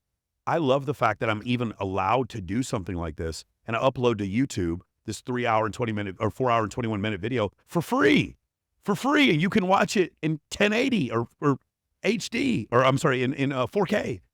And I'm just like, it's such a privilege that we live in this time period, and we should be grateful that we live in this time period, as opposed to being like, this is the downfall of society and everything's coming to the end. No, it isn't. You can get off your phone if you wanted to, but you don't want to. And I know you don't want to because you're watching us right now. That's so good. That's so good. Speaking of Dan Bilzerian, dude, what is the craziest party story that you've ever had with Dan? I know he's a good friend of yours. The craziest party story, and I don't remember if this is one of the parties I was at.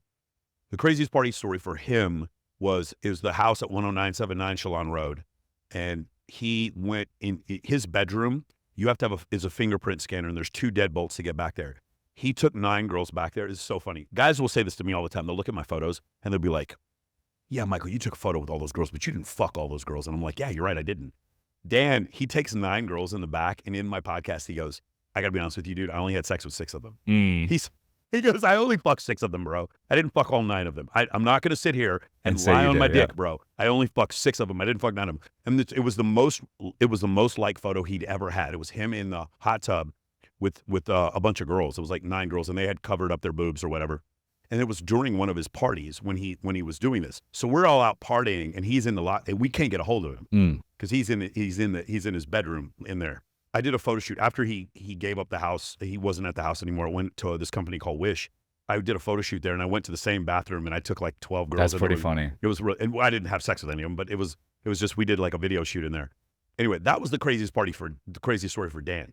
The craziest story for me is I'm sitting there. Dan walks by me at his party, gives me a hug, whatever. He's got a trail of like 12 girls behind him. He goes into this like little VIP area where all the artists hang out in his party. In his living room, we're standing there. And we don't know who's going to perform because there's no announcement. There's no flyer for Dan's party. You are personally invited by a guy to come if you're a hot girl, or you're invited by Dan if you're a guy. And so we're hanging out at the party. And then all of a sudden, like, I still can't to this day believe it. I'm sitting 6 feet away from Cardi B, who just gets on stage and starts performing. I'm like, I'm sitting there having a conversation with this girl, and I look up and there's just Cardi B. Guys, I'm not in a stadium. I'm not in a concert hall. I'm in Bilzerian's fucking living room. And there's Cardi B, and I'm like, what the fuck what's going on here, dude? And Dan is nowhere to be found, bro. And I'm watching Cardi B perform, and I'm looking around at the girls, and they're looking at me, and they're like, because I brought 90 girls to this party, and I'm like looking around, and I'm like, is this real? Is it Cardi B like actually performing like right in front of us? By the way, I think Cardi B's message is terrible, and I love her music. Megan Thee Stallion and Cardi B have the worst message for women I've ever heard in my life. What's her message? Their message is just like, absolutely do not cook, do not clean, do not settle down with a man. Cardi B, remember what she was doing? She was a stripper, and she would get her clients drunk or drug them and steal their money. Oh, like, shit, I didn't know that's the that. message. Yes. Damn. I think they give women the worst possible advice, but I love their music. Because I'm from the South. I fucking love Megan Thee Stallion, like Houston rap like that. I love it. And so I'm watching Cardi B, and I'm like, what the fuck is this? And I look to my right, and there's Diplo, and he has a cowboy hat on, and he's drinking a beer, and he's just standing next to me. I'm like, and there's Cardi B, and I look to my left, and Bruce Buffer just walks by me. And I'm like, that's Bruce Buffer. And then I see Devin Booker and fucking JaVale McGee walk by me. And then the Jake and Logan Paul just walk over to the bathroom. And I'm like, dude, I'm in an Instagram post. Like, I'm living in an Instagram post. Cardi B gets off the stage, and on my life, it is 3 o'clock in the morning. Still can't find Dan anywhere. And Sway Lee walks on stage and starts singing You're My Sunflower. And we're all singing with him. And I'm like, is this real life? Like, is this going to... Bro, there's no announcement. He doesn't tell anyone who's performing. How many people were at these parties? It's probably, I'm going to say 2,500 girls and maybe 400 guys. So how does he do the security? Because I imagine a lot of people are trying to get in. How does he do the security? He hires a bunch of Navy SEALs and Delta Force guys. They're armed. Everybody, all the security guards have shotguns and pistols. And I asked them afterwards, I was like, were these guns? Come on, bro. Did you really have loaded shotguns with guys at your party? And it was like all the shotguns were loaded. Because I imagine there's got to be tons of people trying to get in, but you can't let them all in. So he has outside in the front, Dan would have fire hoses, where he would shoot fire hoses to keep guys off of his property, and they had pepper spray. So they never used the shotguns, but like guys would go out there. There was one guy, he wore a balaclava, so you couldn't see his face. And when people would drive by, he would scream at them. And he's armed. He's got a pistol on him. He would scream at them, get the fuck off the property. So many dudes were trying to get into this party, and you had to have like an army unit to keep the guys from coming out. Guys were trying to scale the wall. One guy, he makes this video, is brilliant, by the way. And by the way, I've actually done this before at a different party. He showed up really early with a camera and said, I'm here to shoot the red carpet. He was there 4 hours early, sat there on the red carpet, shot the entire party, and then afterwards made a YouTube video on how I snuck into Dan Bilzerian's party. That's genius. Dan writes him and says, hey man, that was there's a great video, and I'll invite you to the next party. Can you please take this video down? And he takes it down. Damn. That part was crazy. But my favorite story is there was a little person, a midget, who he had hired for something. I can't remember why he was at the party. And he's in one of the bathrooms and he's fucking these two girls at the same time in a bathroom. A third girl walks in, thought it was hilarious because it was, takes her phone out and starts filming the midget fucking two girls at the same time. One of the girls gets mad and starts fighting with the girl who's filming them. They get into like a fist fight. The midget walks back out onto the couch and starts smoking a cigarette. Oh my God. Dan walks up to the midget. What does he say? Hold on. Dan walks up to the midget. He says, hey man, can you please stop smoking a cigarette? Oh my God. He says, can you please stop smoking a cigarette? And the guy's like, yeah, just nods his head at Dan. Like, fuck you. Dan walks off and the guy starts smoking another cigarette. That is fucking hilarious. I'm just like, and in the background there's these two women fighting. Because one of them filmed the other one fucking a midget. Oh my God. And Dan tells security to kick this motherfucker out. Put him in a trash can and roll him down the driveway. Damn. Oh my God. That is like of all the stories, that one and Dan smuggling steroids up his butt across the Mexican border are my favorite stories ever. Dude, I recommend this because people don't believe me. If you ever want to interview Dan Bilzerian, one of the requirements is you have to read his book. I believe I was the first person in the public to finish his book. He gave me an early copy and I finished it in 3 days. It's the best biography I've ever read. It's the most entertaining biography I've ever read. If any of you guys have ever read The Game by Neil Strauss, he wrote it like back in the day. So it's kind of a mixture. That's the guy with the peacock theory, right? Yeah. So Neil Strauss wrote the first edit of Dan Bilzerian's book, The Setup. And if you've ever read I Hope They Serve Beer in Hell by Tucker Max, those stories didn't happen. Tucker Max made all that shit up. The stories with Bilzerian are real, and I know they're real because I was at like 4 or 5 of the stories in the book. I was there. So it is the most entertaining. But anyway, I tell people this. I'm like, hey, if you want to interview him, you have to read his whole book. And he's gone on some very small interviews, but the guy read the whole book. Where does he live now? He lives in an area on the west of the Strip in Vegas. I won't say any more. Why did he go so long without posting on Instagram? Because during the pandemic, he just wanted to write a book. The real reason why is he wrote a book. He said the hardest thing he's ever done in his life is write a book. So that whole period where he didn't post was because he was writing a book. Yeah. So when he comes out of the book writing, when I heard he was going to write a book, I do an interview of CJ Sparks, and I'm like, dude, I can't wait to read his book. He has his assistant drop the book off to me. I finished the book before anyone, and his friends are telling him, don't go on Michael's show because he's not that popular. But I'm like, Dan, I'm going to be honest with you. No one's read this book and knows you better than me. So this is going to be the best interview you've ever done. And I will stand by this. I listened to the interview. The best It was really interview good. anyone has ever done of Dan Bilzerian is mine. Yeah. I will stand by this. No one else who's interviewed him has the level of detail because I know Dan. Yeah. And so I did that interview. I loved it. Everyone talked about it. And the thing with Dan, he was like, yeah, I know it's not going to do that well, but Michael's my buddy or whatever. The video got 200,000 views. Like, it did not do that poorly. At the time, my channel had 18,000 subscribers. So for that, it was pretty awesome. Yeah. And Popped up. it's still the second biggest interview I've done behind Home Math. And like it's really interesting with Dan. It's like there's Dan, my friend, and there's Dan, the philosopher. Dan, my friend, we talk about guns and fucking testosterone, and we talk about paintball, and we talk about all kinds of stuff. We talk about girls.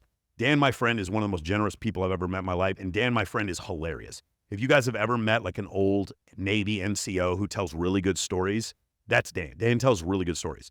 He's a really great guy to hang out with. Then there's Dan, the philosopher. Dan, the philosopher, had ideas on how to like beat Instagram. The way he'll describe it is he'll say Instagram's a video game and I won the game. I beat the game. I beat the final boss. I defeated Bowser in Super Mario Brothers. He beat the game of Instagram.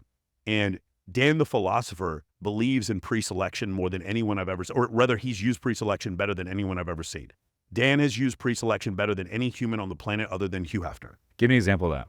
Women, so there's a story in the book where he's trying to have sex with this girl named Hannah Palmer. And she flies out to Hawaii and the girl won't have sex with him. And so she's like, hey, listen, she's like, I would never have sex with you. I'm not really interested in you, whatever. So Dan's like immediately like, hey, have a nice day, ends the date. She leaves. Before the girl, while she's packing her stuff up, Dan calls another girl over and Dan starts having sex with that girl in front of Hannah. And then Hannah like couldn't believe what was going on, leaves, and then texts him, well, never say never. And then she ends up having sex with him. Damn. Yeah. Like pre-selection. that's pre-selection. Right. Like that's ultimate. Dan says, if there's a girl you've always wanted to have sex with and she won't have sex with you, fuck another girl right in front of her. Now, I'm not telling you guys you're all going to be able to do that. And I'm not even prescribing that. But you asked me a question about my buddy Dan, and that's how he would prescribe it. Is that the story? Because I did listen to your interview with him. Is that the story where he was talking about how like the girl was like hiding under the desk? No, that was different. Lindsay Palis. Okay. So it's funny because Dan does not think he ever had a threesome with Lindsay Palis, but Lindsay in her vignette in the book says that the only threesome she's ever had was with Dan Bilzerian. And what happened was Dan and Lindsay were hooking up. Lindsay's a good friend of mine too. Dan and Lindsay were hooking up, and afterwards, there was a girl who Dan was hooking up with beforehand, and she was hiding under the desk. And then while Lindsay and Dan were in the bedroom, she like pops up, and Lindsay's like, what the fuck is this? And I guess she considers it a threesome or whatever, but it's just another funny story. Yeah. By the way, I've been to Dan's house several times, and you know what girls say right before they end up hooking up with him? They all say the same thing. They're like, I would never hook up with Dan Bilzerian. They all say that, and then they hook up. I have another friend of mine, Vegas Dave. You know Vegas Dave, and he's a sports bettor in Las Vegas. And I talked to a bunch of girls, and they all tell me the same thing. I'm going to hang out with Dave. I'm probably going to go to Cabo, but I would never have sex with Dave. And all of them end up having sex with him. It was crazy. If Dave was watching this right now, he'd be like, yeah, he's right. I like what he said in the interview with you. He said a lot of these girls want to sleep with me, and I tell them, hey, you got to go sleep with my buddy first. Yeah. So the story. So for those of you don't know, I mean, it's pretty obvious at this point, but Clarence in the book is actually Bill Perkins, his best friend. Okay. And Bill would like, he would try really hard. And the only reason why I'm saying this is because Dan has videos coming out where he talks about Bill. Bill would try really hard to hook up with chicks, and like he would do it wrong. He would show too much intent. So Dan would say, like, there'd be a girl who wanted to have sex with him, and Dan would be like, well, you can have sex with me, but you have to like hook up with Bill first. But it wasn't just Bill. He had like, there was one party he threw where there was an amputee that came there, and the girls wanted to hook up with Dan. It was like, well, I won't hook up with you unless you hook up with this guy first. And the guy was like, Dan asked him, I think the next day, he goes, dude, why are you so happy? He's like, you lost both your legs. Like, how do you have such a positive view of life? He goes, I'm at Dan Bilzerian's house right now. I just had sex with the most beautiful woman in my life. It's like, I couldn't possibly be happier. And it changed Dan's viewpoint when he saw, I remember that story. It actually affected me too. Cause I remember when he told that story, I was like, damn, that's true. Dude, if you ever had Nick Santo-Nastas on your show? No, You reach out to him. You should have him on. Nick is missing 2 legs and an arm. He was born with hand-heart syndrome. And Nick is driving a Ferrari, dating like a fucking supermodel. Damn. And he's missing 2 legs and an arm. Whenever I have clients who give me excuses about shit, I show them Nick, and they all shut the fuck up. Nick will make you cry and make you absolutely question why you don't have more gratitude about your life. Look up Zion Clark. Zion Clark is missing both legs. Zion Clark won an MMA fight. Now, see, people don't realize Zion Clark, because he's missing legs, he actually can fight in a super high weight class because this dude is fucking yoked. So the guys he wrestles against in MMA, his arms are like 3 times as strong. He won an MMA fight with no legs. What was your fucking excuse this morning? Yes. That's the thing that I'll say whenever I see that. And that's one of the things, like, Dan, if you're going to say what his main charity is, from what I've seen, it's amputees. Dude, it's funny you mentioned this on this topic, like playing the victim mentality, and a lot of folks that, unfortunately, like 90% of folks out there, they talk about taking action, but they never do it. And they make all the excuses. I was actually, it was over the weekend. It was Saturday. I was, this is before you and I met up, but I was in the lobby of my building. And there's a cute girl there that's like waiting to take her appointment to tour. And so we're chatting, and I got to ask the front desk someone something, and there's no one there. And so we're chatting for like 5 minutes, and this other lady comes in, and she's like a older lady, shorter, with a little bit of an accent. She comes in like pissed off, and she's like, "Oh my God, I can't believe this building. I'm moving in. I got the movers outside. They won't let the movers bring their truck into the garage, and this and that. It's all their fault. And they won't listen to me, and this and that." And I said, "Why don't you just bring the movers in? It's not a big deal. Like, it's not a big deal." And she's like, "Oh, this and that." And she starts talking about her ex-husband. Her ex-husband left her and blah, blah, blah. And she's like, "No one in this town talks to me because of my accent," and blah, blah, blah. I said, "You know what? Stop right there." And I started like right away, the energy was like, because I'm not around that kind of energy. And I'm like, dude, I had to stop right there. You did not receive I said, "Look," her energy. I said, "Look, ma'am." I said, "What's her name?" She's like, "Oh, it's Carly." I said, "Look, Carly." I said, it's easy for us to blame other people, right? I said, "I'm covered in tattoos, right? So I can make that excuse that no one wants to talk to me, blah, blah, blah." And I said, "Look, everyone that's in my circle is fucking the most friendly to me ever. And I get a lot of what I ask for because I'm fucking nice in the way I treat people and the way I present myself." And I said, "The problem is not everyone else, it's you. It's not because you have an accent. It's this attitude and this energy that you're bringing in." I said, "I feel fucking set back right now, just the way you're talking." I said, "So maybe you need to look yourself in the mirror and you need to fix you and stop blaming other people." And I said, "Things will turn around." And I've never done that before, but I fucking said that to her, and she just got quiet. And I don't know if that's going to change her life, but maybe it will. And the girl that I was talking to, she was like, after this girl walked away, the girl I was talking to, she was like, "Wow, like, fucking thank you for saying that." Yeah, Eckhart Tolle talks about this in his book, The Power of Now. He talks about this pain body. One of the craziest things was, like, when people had negativity and would come to me, what they're waiting for is for you to oppose their negativity. So her victim mentality knows that it exists by the reactions of other people, right? So when she acts like a victim, the resistance that she gets from other people lets her victim mentality know that it's real. Its ego knows that it exists now. Whereas when you were there, you did not receive her energy. It's almost like, like think of a ship where you bring the sails down, the wind just blows over the ship. The wind does not affect the ship anymore. That's how you were. You didn't have anything to receive it, so it passes through you. I know it's a weird analogy, but this is absolutely true. When people, like, again, when I get into debates, a lot of people will try to oppose my viewpoint, and I let their viewpoint pass through me, and I don't even accept their premise sometimes. And that's often how you win a debate. So in this type of situation, she's trying to let you know all these things that are wrong, and you don't even accept her premise. And so the energy passes through you instead of reflecting back to her. It's really, really effective. And often when you deal with a friend of yours who has a very victim mentality, maybe someone who's been divorced or cheated on or lost a lot of money in a deal or was ripped off or something, you have to be that way. You just sit there and listen and then let it pass through you so that then their whole energy dissipates, and then now you can tell them whatever it is you need to tell them. And I mean energy as a metaphor. I don't literally mean energy. I don't believe in Joe Dispenza's shit where he fucking healed his spine using a quantum field. None of that shit. I'm not talking about that. I'm talking about actual, like, the metaphorical energy that's in you, the vibe that you're giving out. Yeah. Dude, I want to talk about something I don't hear a lot of people talking about, and it's something I think about all the time. But for me, I used to be an air traffic controller for the FAA for 11 years. You were in the Air Force for many years, so you kind of understand where I'm coming from. And now I'm full-time entrepreneur, full-time real estate investor, and building the brand and all that sort of thing. And so my life has completely reinvented itself in the last 5 years. And so my preference with dating has evolved. So when I was the air traffic controller, I actually valued a woman that made money. And because I thought, wow, we would have dual income and we could do more things. But now as I make more money, I actually don't value as much of what a woman does or how much she makes. I value more of, like, the ability to have the time to go and travel and do cool things with me, but also have all the other features that I'm into. Now, it brings me to this, and I think about this all the time, is a lot of women go out there, especially in today's age, the ones that become doctors and attorneys, they go to law school and they go to 8-10 years of college and they become this high income earners. And now they're tied down to a career or profession where only available so much. I mean, I've dated a couple girls that are in legal, and I mean, let's just be honest. They're working 6 days a week, 5 days a week. Saturdays they're working, and they have really 1 day a week. And that 1 day off, they're already thinking about all the work they got to do the following day. And so I'm not interested in dating a woman that's just tied up and consumed like that. And so I almost think that like a woman that goes and pursues these careers are almost setting themselves up to not attract a high status man, but on the contrarian, they're setting themselves up to attract a middle class man. What are your thoughts on that? Sure. So the issue is women give each other this terrible, terrible piece of advice where they say, oh, girl, the reason why he didn't call you back is because he was intimidated by your career. What you described was not intimidated. Women out there are listening to what you're saying and they're like, oh, he's just intimidated. No, we're not intimidated.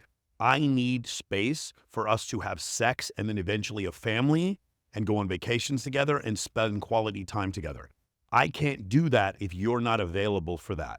And if that means that you don't work and I provide all the money, that is just fine with me. That is totally fine because I was born as a man with a burden of performance. So I'm totally fine with that. I don't have any problem. If I was dating a girl that had a $50 million hedge fund, I'm not intimidated by it. Cool. You have money. I have money. Cool. That's not the issue. It's just that the idea that women have to understand is that like, if you are a surgical nurse who goes to yoga 3 days a week and you do all these other things where I barely have any time to see you, then that's not a relationship. We're basically in a long distance relationship living together. And so that's the issue. It's like you have to have this ability to have this time for one another or else it's not a relationship. So what you said before about them choosing these things, what's happened is because a lot of women are very afraid of men's ability to commit, a lot of times when women consistently seek higher status men, they get cheated on. That's just a reality of the situation. Or they try to get a man to commit. It's very hard to get him to commit because he has so many options. And so they become maybe jaded because of this. And so they start thinking, I got to take care of myself. I got to make this money. I need to go buy a Glock. I need to start taking jujitsu. Like girls start doing all this stuff. Like I need to live in a gated community, buy a Glock, make $300,000 a year, hire a handyman, like all the things that men would do in my life. I don't know. I'll get a sperm donor, literally, like completely outsource men. The whole men category of their life is totally outsourced and they don't need them. By doing so, though, what it does is it precludes you from the ability to find that man who you can show genuine desire for and then build a partnership for. And I know this is not fair. What I'm about to say is not fair. Women can have two distinct roles in society.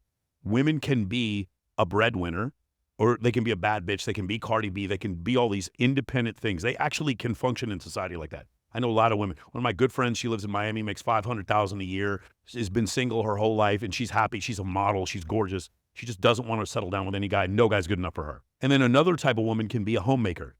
She stays at home. Her priority in life is to take care of the kids and the welfare of the children and the family, and she's the chief peace officer of the home. These are two distinct roles women can have. The idea that men can have two distinct roles is not realistic because the way the world works right now is that the stay-at-home dad who gets taken care of by the woman, one of the top precipitators of divorce, one of the top 3 reasons why women file for divorce is because she makes more money than her husband.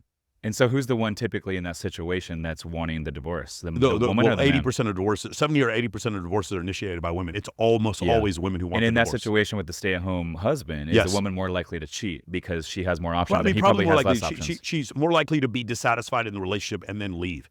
There's another great study done by Dr. Buss where he goes over men who cheat and men who don't cheat show the same level of dissatisfaction or say the same level of satisfaction in a relationship. A man can be fully in love with his wife and then also cheat. I know women have a hard time believing this, but it's true. Men who cheat in a relationship will report like say 72% satisfaction. Men who don't cheat report 72% satisfaction. Now, what about the flip side? For Women that cheat? women, 80% of the time when women cheat, they report dissatisfaction in the marriage. Women cheat because they're dissatisfied, but they also divorce because they're dissatisfied. So does this mean as a guy, if you are satisfying your woman, you're keeping her happy, she's much, much less likely to cheat? For sure, she's less likely to cheat. But on the flip side, to be honest with you, women cheat less than men, so women are more likely to file for divorce than cheat. I mean, maybe not more likely, but they're more likely to file for divorce than a man is likely to file for divorce, and a man is more likely to cheat and not file for divorce than a woman. Okay. Make sense? Yeah. So, if you keep her happy, is she less? I mean, of course, that's obvious. Yeah, she'd be less likely to cheat. But also, as a man, like we talked about before, an older man dating a younger woman. You know what? Most women will date guys about 2 to 3 years older than them. They won't date guys like I'm 24 years older than my girlfriend. Well, how is that possible? Is it because I'm grooming her or what? No. The reason why is because I don't look like a 46-year-old man. I'm not decrepit. I play basketball every day. I can have sex with my girlfriend 4 or 5 times a day. I keep myself in shape. I stay relevant. I stay relevant on social media. I say her friends think I'm like, we travel to cool places and do cool things. Hey guys, real quick, I apologize for the technical difficulties, but my main man, our content guy, was out of town and our content went to shit, not gonna lie. But that said, we lost the last 20 minutes of audio, but we are gonna fill it in with backup audio from 2 of the cameras, so it's not gonna sound as crisp, but without further ado, let's jump back into the show. My ability to stay relevant is the reason why the age difference doesn't matter. We both like SEC football. She's a Razorback and I'm a Longhorn. So there's stuff like that. We both like wrestling animals. So there's stuff like that, but that's how you do it. You maintain relevancy as a man, and your wife is going to be less likely to want to leave. But and I also think when you are in the situation or the surroundings like you are, like myself included, like the mindset of being around younger people, of growing and always like progressing your life, trying to get a little bit better. I think it's almost like an anti-ageism. Yeah, the term is neuroplasticity. They show this with like elderly people that live in assisted living. When there's things like family members come to see them and they have a pet, you'll see like some of these assisted living places, they'll have like cats that like run around or whatever. It keeps them young. Because it keeps them younger. It keeps neuroplasticity. And so yeah, for sure, that's Sudoku puzzles, whatever. So go date younger women and you'll stay younger. I mean, I think that is actually. I guarantee you this. If you're a man and you date younger women, I guarantee your testosterone levels will go up. I guarantee. I know they haven't done a study of this. I will bet every penny I have. If you took men and you said they started dating younger, hotter women, what would happen to their serum testosterone? I guarantee you it would go up. I guarantee it. I don't care who. This is one, you don't even have to do the study. I know this is the case. There's a study that shows that when men play poker and there's more beautiful women around, their testosterone serum goes up. There's another study that shows when men drive in a sports car and there's a woman in the passenger seat, their testosterone serum goes up. Yeah. And UNLV does these studies if you guys want. So, I mean, it's one of these things where you have to maintain more relevancy. Both things can be true. You as a man can do better and are more likely to keep your woman, and women are also more likely to leave you than a man's likely to leave a woman. So the thing is, whenever you tell women 78 to 80% of divorces are initiated by women, their response is always, yeah, that's because men fall short. That's because men aren't providing. That's because men aren't doing the housework. It's because men aren't making enough money. And I was like, okay, well, if what you're saying is true, which is not true, but if what you're saying is true, the easy way to run this experiment is to look at homosexual couples and lesbian couples and see which one get divorced. Because if men are the problem, then gay couples should get divorced at a higher rate than lesbian couples. Yeah. And of course, the opposite is true. Lesbian couples get divorced at 200% the rate that gay couples get divorced. And in England, it's 350%. 3.5 times more likely to get divorced as a lesbian couple. So even when women don't have men to blame, they're still leaving relationships. So no, ladies, it's not because men have fallen short. Sometimes it may be. Some of those things may be true, but the reality of the situation is, of the two genders, which one is more picky? Obviously, women are more picky. They're the ones that gestate the child. They're the ones who carry children into term. They're the ones who have more parental investment. So women are more picky. But as a result of that, they're also more likely to leave a relationship. Curious your thoughts on evolution. Speaking of divorce and cheating and all that sort of thing. Curious your opinion and take on this. Because we heard what happened with Tom Brady and Giselle and the jiu-jitsu fighter, or the trainer. Yeah. But like, what professions are like women most likely to like maybe like get swooped in on? So I don't know about all the professions, but I know personal trainers are a huge one. A lot of guys are having really their wives have super attractive personal trainers and they're sleeping with them. Yeah. Here's the big one: tennis instructors, whatever. But the biggest one I've seen recently is the jiu-jitsu instructor. Okay, the jiu-jitsu it's and it wasn't me who came up with this. I'm trying to remember. There's some studies. So look this up, guys. Look. Yeah, we'll have to look it up. All these professional athletes, what they'll do is they'll go to a jiu-jitsu class, and while they're at the jiu-jitsu class, they will they'll get destroyed by the black belt. The black belt will come in there, some jacked fucking Brazilian guy with fucking tattoo sleeves, ball fade, and he's jacked, and he'll take your husband and he'll fucking tie your husband up in knots and make your husband tap. So the woman is watching her husband submit to this other man. Then the wife goes and starts rolling around with the same jiu-jitsu instructor, and you'll never believe what happens. The wife and the jiu-jitsu instructor end up fucking. It is crazy. how many, I was, one of my buddies is an MMA fighter, and he was talking about, I would never let my wife go to a jiu-jitsu class unless I was really good at jiu-jitsu. Because it's an epidemic. He's like, he has friends that are jiu-jitsu instructors that have been like banging like 20 or 30 of their fucking students. Yeah, that's crazy. So, and I was just thinking about it, and I was like, I have no argument against this. So like, Tom Brady was bringing Giselle. So Giselle was sleeping with her jiu-jitsu instructor. And she was getting around, rolling around the mats. Yeah, so, well, of course, it's jiu-jitsu. Just imagine, I don't know a woman, she's very attractive. Here's an excuse for us to grab each other's clothing and pull ourselves into each other and grunt and groan on the ground while we're sweating. What the fuck do you think that's stimulating, dude? Of course. Dude, yes, so gentlemen, I would highly recommend you do not see your wife's jiu-jitsu class. And if you do, make sure you have a woman or a female instructor. Yeah, a female instructor, yeah, or what I would recommend you do if you really want to take your wife to jiu-jitsu is you become a black belt first. And then bring your wife.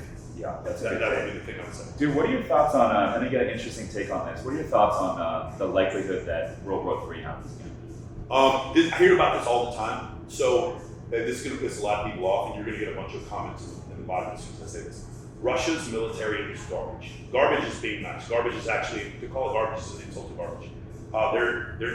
Their T-91 tanks, or their T-90 tanks, they're built in a way to where, I'm going to get super technical here, but the munitions are on the same level as the turret. And you'll see that the tops are getting popped off these things.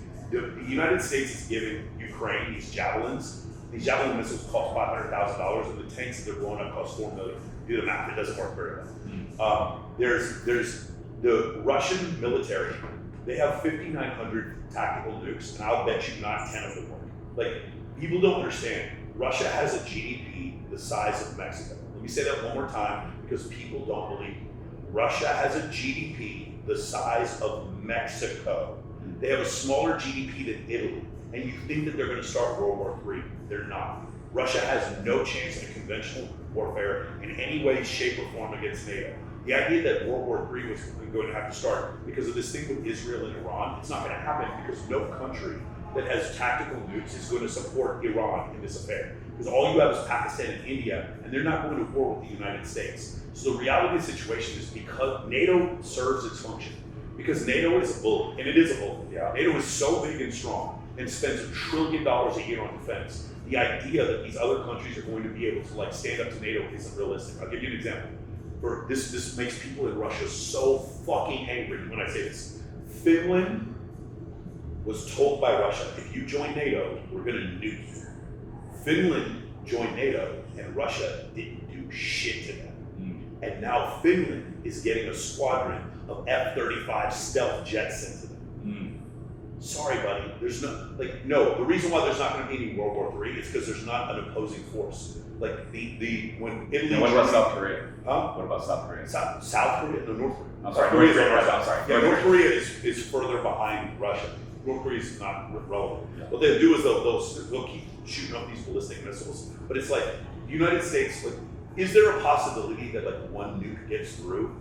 Maybe, and that would be a calamity and absolutely terrible. But like what happens is once the conventional warfare starts, South Korea and Russia cannot stand up. And by the way, China's not going to war with the United States. They own $30 trillion of our debt, buddy. It's never going to happen. China's not going to war with the United States. They would destroy their own economy by doing so. But the thing is, what's happened is Russia made some really, really poor tactical decisions. They could have pivoted away from petroleum. They chose not to.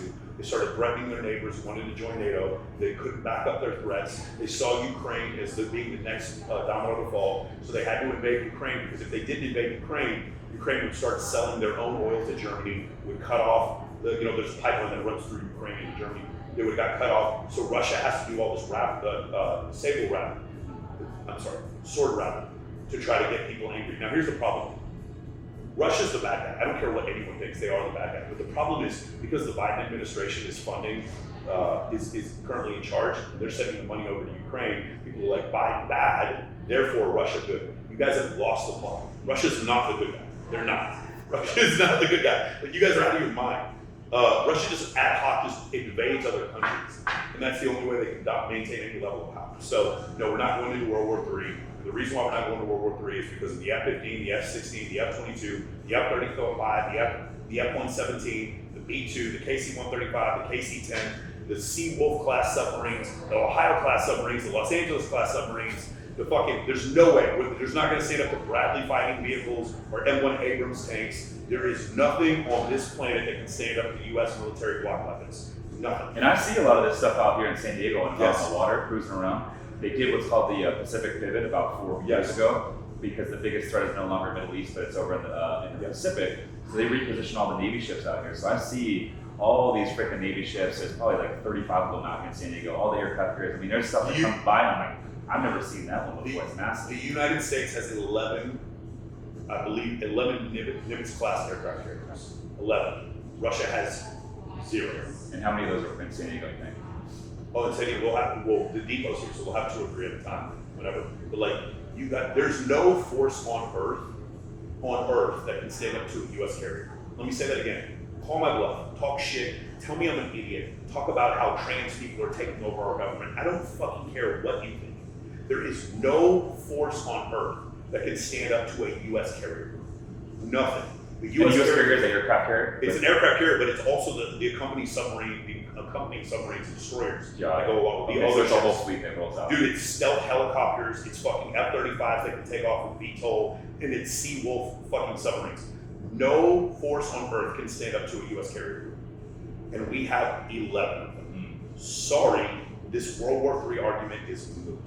And people who are trying to say it, like, I don't think Joe Biden's a good president, but this idea that because Joe Biden stands up for something that we need to oppose everything he stands for, no, the United States is still the strongest military in the world, even if Joe Biden is president of the United States. And that doesn't the problem is with Vladimir Putin is he does things like, we make transgenderism illegal. I get what he's doing, but it's like conservatives in this country now support Vladimir Putin. Do you understand how many people this motherfucker murdered when he was in the KGB in order to get to where he is? This is not who you should support. He does not support free market capitalism or democracy. I am not in favor of it. He made a horrible, horrible tactical decision by deciding to invade Ukraine, and he stuck his dick so far in it, he can't get out now. And now he understands that if Putin were to take his troops out of Ukraine now, he would probably be dead in 2 weeks. Because the oligarchs who support him would probably see that as a sign of weakness. He's fighting for his life now. And when this war is over, you want to know the worst part of it for the Russian people? No Western or European territory is ever going to do business with Russia again as long as Vladimir Putin is president. Because he told the entire world he wasn't going to invade Ukraine, and then he invaded Ukraine. He lied to everyone when he did that. So the 3 countries that love to trade with Russia, even after this, are South Africa, India, and China, and they are going to destroy their economy. When you only have 3 trading partners, they're going to destroy you. They're going to take advantage of you. Does that make sense? Yeah, no, it does. And that's where we're headed next. No matter what Scott Ritter or any of these other people try to say. And again, it's not a Trump or Biden thing. You guys need to stop thinking because the U.S. By the way, I'm also. If you want to stop sending aid to Ukraine, I'm also fine with that. Well, my point is this idea that World War III is going to start because Russia is this secret tiger that's going to be able to destroy America. The United States, if they sent 1 army unit in there, would go unopposed and eviscerate the entire fucking Russian army. The Russian army is garbage compared to the United States. It's not even close. Yeah. And it used to be close. 40 years ago, it was close. Now it's not even. There is no land vehicle on Earth that can stand up to an M1 Abrams tank. Nothing. You're saying during like the Cold War era? In the Cold War era, it was closer. Yeah. But it's not, because we didn't have stealth technology. But the reason why the U.S. is so dominant over the rest of the world is because we have the only functioning blue water Navy, and we're the only country with stealth aircraft. We have, I want to say we have 200 F-22s and 800 F-35s in the arsenal right now. Or they're coming online. And then there's going to be another 400 F-35s in the arsenal going to NATO countries. So I think like 40 of them or 50 of them are going to Germany, for instance. Once Germany and countries like that have F-35s, and Russia has no ability to stop stealth aircraft, and Russia, I don't care what you believe about the Sukhoi 57, it's not a stealth aircraft. No other country has stealth aircraft. The J-20 that the Chinese have, we can see them on our radar. It's a joke. Their aircraft are garbage compared to ours. In these kind of cases, there's no way for them to stand up to us. So now Finland, I'm going to say this right now, you can record this, I don't care how mad you get, Finland now has a better air force than Russia. Let me say it again. Finland has a squadron of F-35s that are truly stealth. Russia doesn't have anything that can shoot them down. Finland now has air dominance and air supremacy over Russia. Call me on that. And people don't like to hear it. They want to believe their fucking narrative. They want to. You know, listen, I'm friends with Andrew Tate. He's totally wrong with this. Russia has no chance against NATO. None. Yeah. Well, it's good to know. It's securing to know that we're not going to be threatened. Well, you know what? People who live in San Diego, you guys don't have this problem because you see those characters. Yeah, we see. You see with your own eyes. You Navy SEALs are trained. They're moving. I saw one this morning. Yeah, they're moving every single time they're out there training. But the Navy SEALs train. You guys are not disillusioned. We got Camp You see how badass the Marines at Camp Pendleton are. Yeah. You guys are not confused. In San Diego and in San Antonio, you guys are surrounded by U.S. military members. There's no confusion there. Yeah. You guys understand we're going to win if we get into any kind of conventional. There's no country that even comes one half as good as us as conventional warfare. And so, that's the issue. So World War III, because there's such an asymmetry, the only thing that could start World War III is, a tactical nuke being launched by Russia, and the United States may have the ability to shoot that down. I can neither confirm or deny. So I would say I'm not worried about this at all. Yeah. I think people are doing that because it plays good on YouTube, but there's no World War III. Love to hear that. So I want to close out on a positive note. I know you got an interesting take and perspective on gratitude. Yeah. Speak a little bit about that. Yeah. So we live in a time right now where Henry VIII died of gout, which is something you can have cured easily. You can have cured easily. So the richest man in the world in the 15th century died from something that you could have cured in a second. Does that make sense? You understand how crazy that is? Like, you should have gratitude for the fact that you live in a time after broad-spectrum antibiotics. Look at the death toll during World War I. What happened because they didn't have antibiotics. Or even worse, look at the Civil War. The number of people who had to have limbs amputated because they didn't have antibiotics. You have no idea. Dude, after 1957, the invention of the transistor, like the way the world has changed and how quickly things are changing, you should have so much gratitude for the fact that you live now in a place like you're complaining while you're looking at your high-speed internet in your place that has air conditioning. And you're complaining. Your life is so good compared to your ancestors. In the 1850s, you would die from diarrhea. Like, are you kidding me? And you're sitting there complaining. You can go see your aunt in Poughkeepsie for fucking $300 on a fucking airplane, and you're complaining because your flight was delayed. You have nothing to complain about, guys. You have the world at your fingertips on your phone now.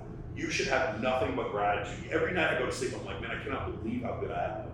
I cannot believe. Now, it doesn't mean I'm satisfied, but I still am grateful. Yeah. I'm not satisfied. I still want better, but I'm still so grateful for the life that I live right now. I got to spend 46 years on this planet during some of the most interesting times, probably in my estimation, the most interesting times. I lived partially through the Cold War. I got to see Hulk Hogan wrestle Randy Savage in The Ultimate Warrior. You know what I'm saying? I got to see the end of Game of Thrones. Yeah, I got to see some incredible stuff in my life. I got to serve 7 years in the U.S. military. I got to see some awesome stuff in my life. So I'm incredibly grateful for it. You guys need to understand, things are just going to get better and better, faster and better, more technologically advanced, faster and faster. And so I would have an incredible level of gratitude for the fact that you live in a world right now, if you're watching this, I want you guys to understand that half the Earth's population lives on less than $5 a day. Do you live on $5 a day? And what are you fucking complaining about? Yeah. I agree, man. I mean, look at myself included. I was an air traffic controller 5 years ago. Yeah. Owned zero investment real estate, and just in 5 years, I've completely reinvented my life. So we, as much as the noise out there and the news complains, and there's a lot of stuff going on, it's like, dude, you just gotta focus on what's in front of you, focus on the things that you can control, and realize like this is the best fucking era ever to be alive. With technology and social media, like literally you can start any business you want on your phone. Yeah. The playing field has now been leveled. There's 4.8 billion people use social media. Yeah. There are 40 million baby boomers retiring in the next 7 years. The greatest transfer of wealth in American history is about to go down, and because of the internet, the playing field is now level. So if that doesn't get you excited, I don't know what else. Dude, next time we should do 3 hours of just like how you can scale a business. Low ticket offer, high ticket offer, training the sales team, building a funnel, how to run paid ads. Like dude, I know guys who are like I'm not trying to insult them, they are not very smart. And they're making $500,000 a year doing online, like doing telephone sales. There's so many ways to make money. If you're just willing to find the right opportunity. If anybody, I know this is not what our podcast is about today, but if you guys like want to make an incredible amount of money, if you want to make $200 an hour, you need to solve a $200 an hour problem. If you just stop worrying about what you want to do and what your passion is, fuck this whole chase your passion thing. Solve someone else's problem, and you will become outrageously wealthy. I love that. Well, Michael, been a pleasure, dude, hanging out all weekend, talking shop, man. We could talk for hours, and maybe next time out in your studio out in Vegas, we'll do it. Where can the folks get in touch with you? Man, just go on Instagram, go to Michael Sartain. Everything we talked about pretty much on this episode is stuff that I teach in Men of Action, other than the military stuff. We don't really talk about that, but all the stuff that we talk about with social dynamics and dating, that is what Men of Action teaches you. I want, you know how somebody says, hey, when I go to Vegas, I got a guy. I'm the guy. I want you to be that guy for your city. I know a guy. You need to be that guy. You need to be the guy that all your friends meet their girlfriends through or their boyfriends through. You need to be the guy everyone gets their job through, finds their employees through, finds their sponsors through. You need to be the guy that gives all the book recommendations, the movie recommendations, the TV recommendations, the restaurant recommendations. You need to be that connector in your city. If you want to level up your communication skills, your networking skills, your leadership skills, or your dating skills, then Men of Action is the course you need to take. There it is. He's Michael Sartain. I'm Rich Schumer's listeners. Thanks for tuning in. We'll see you in the next one. Peace.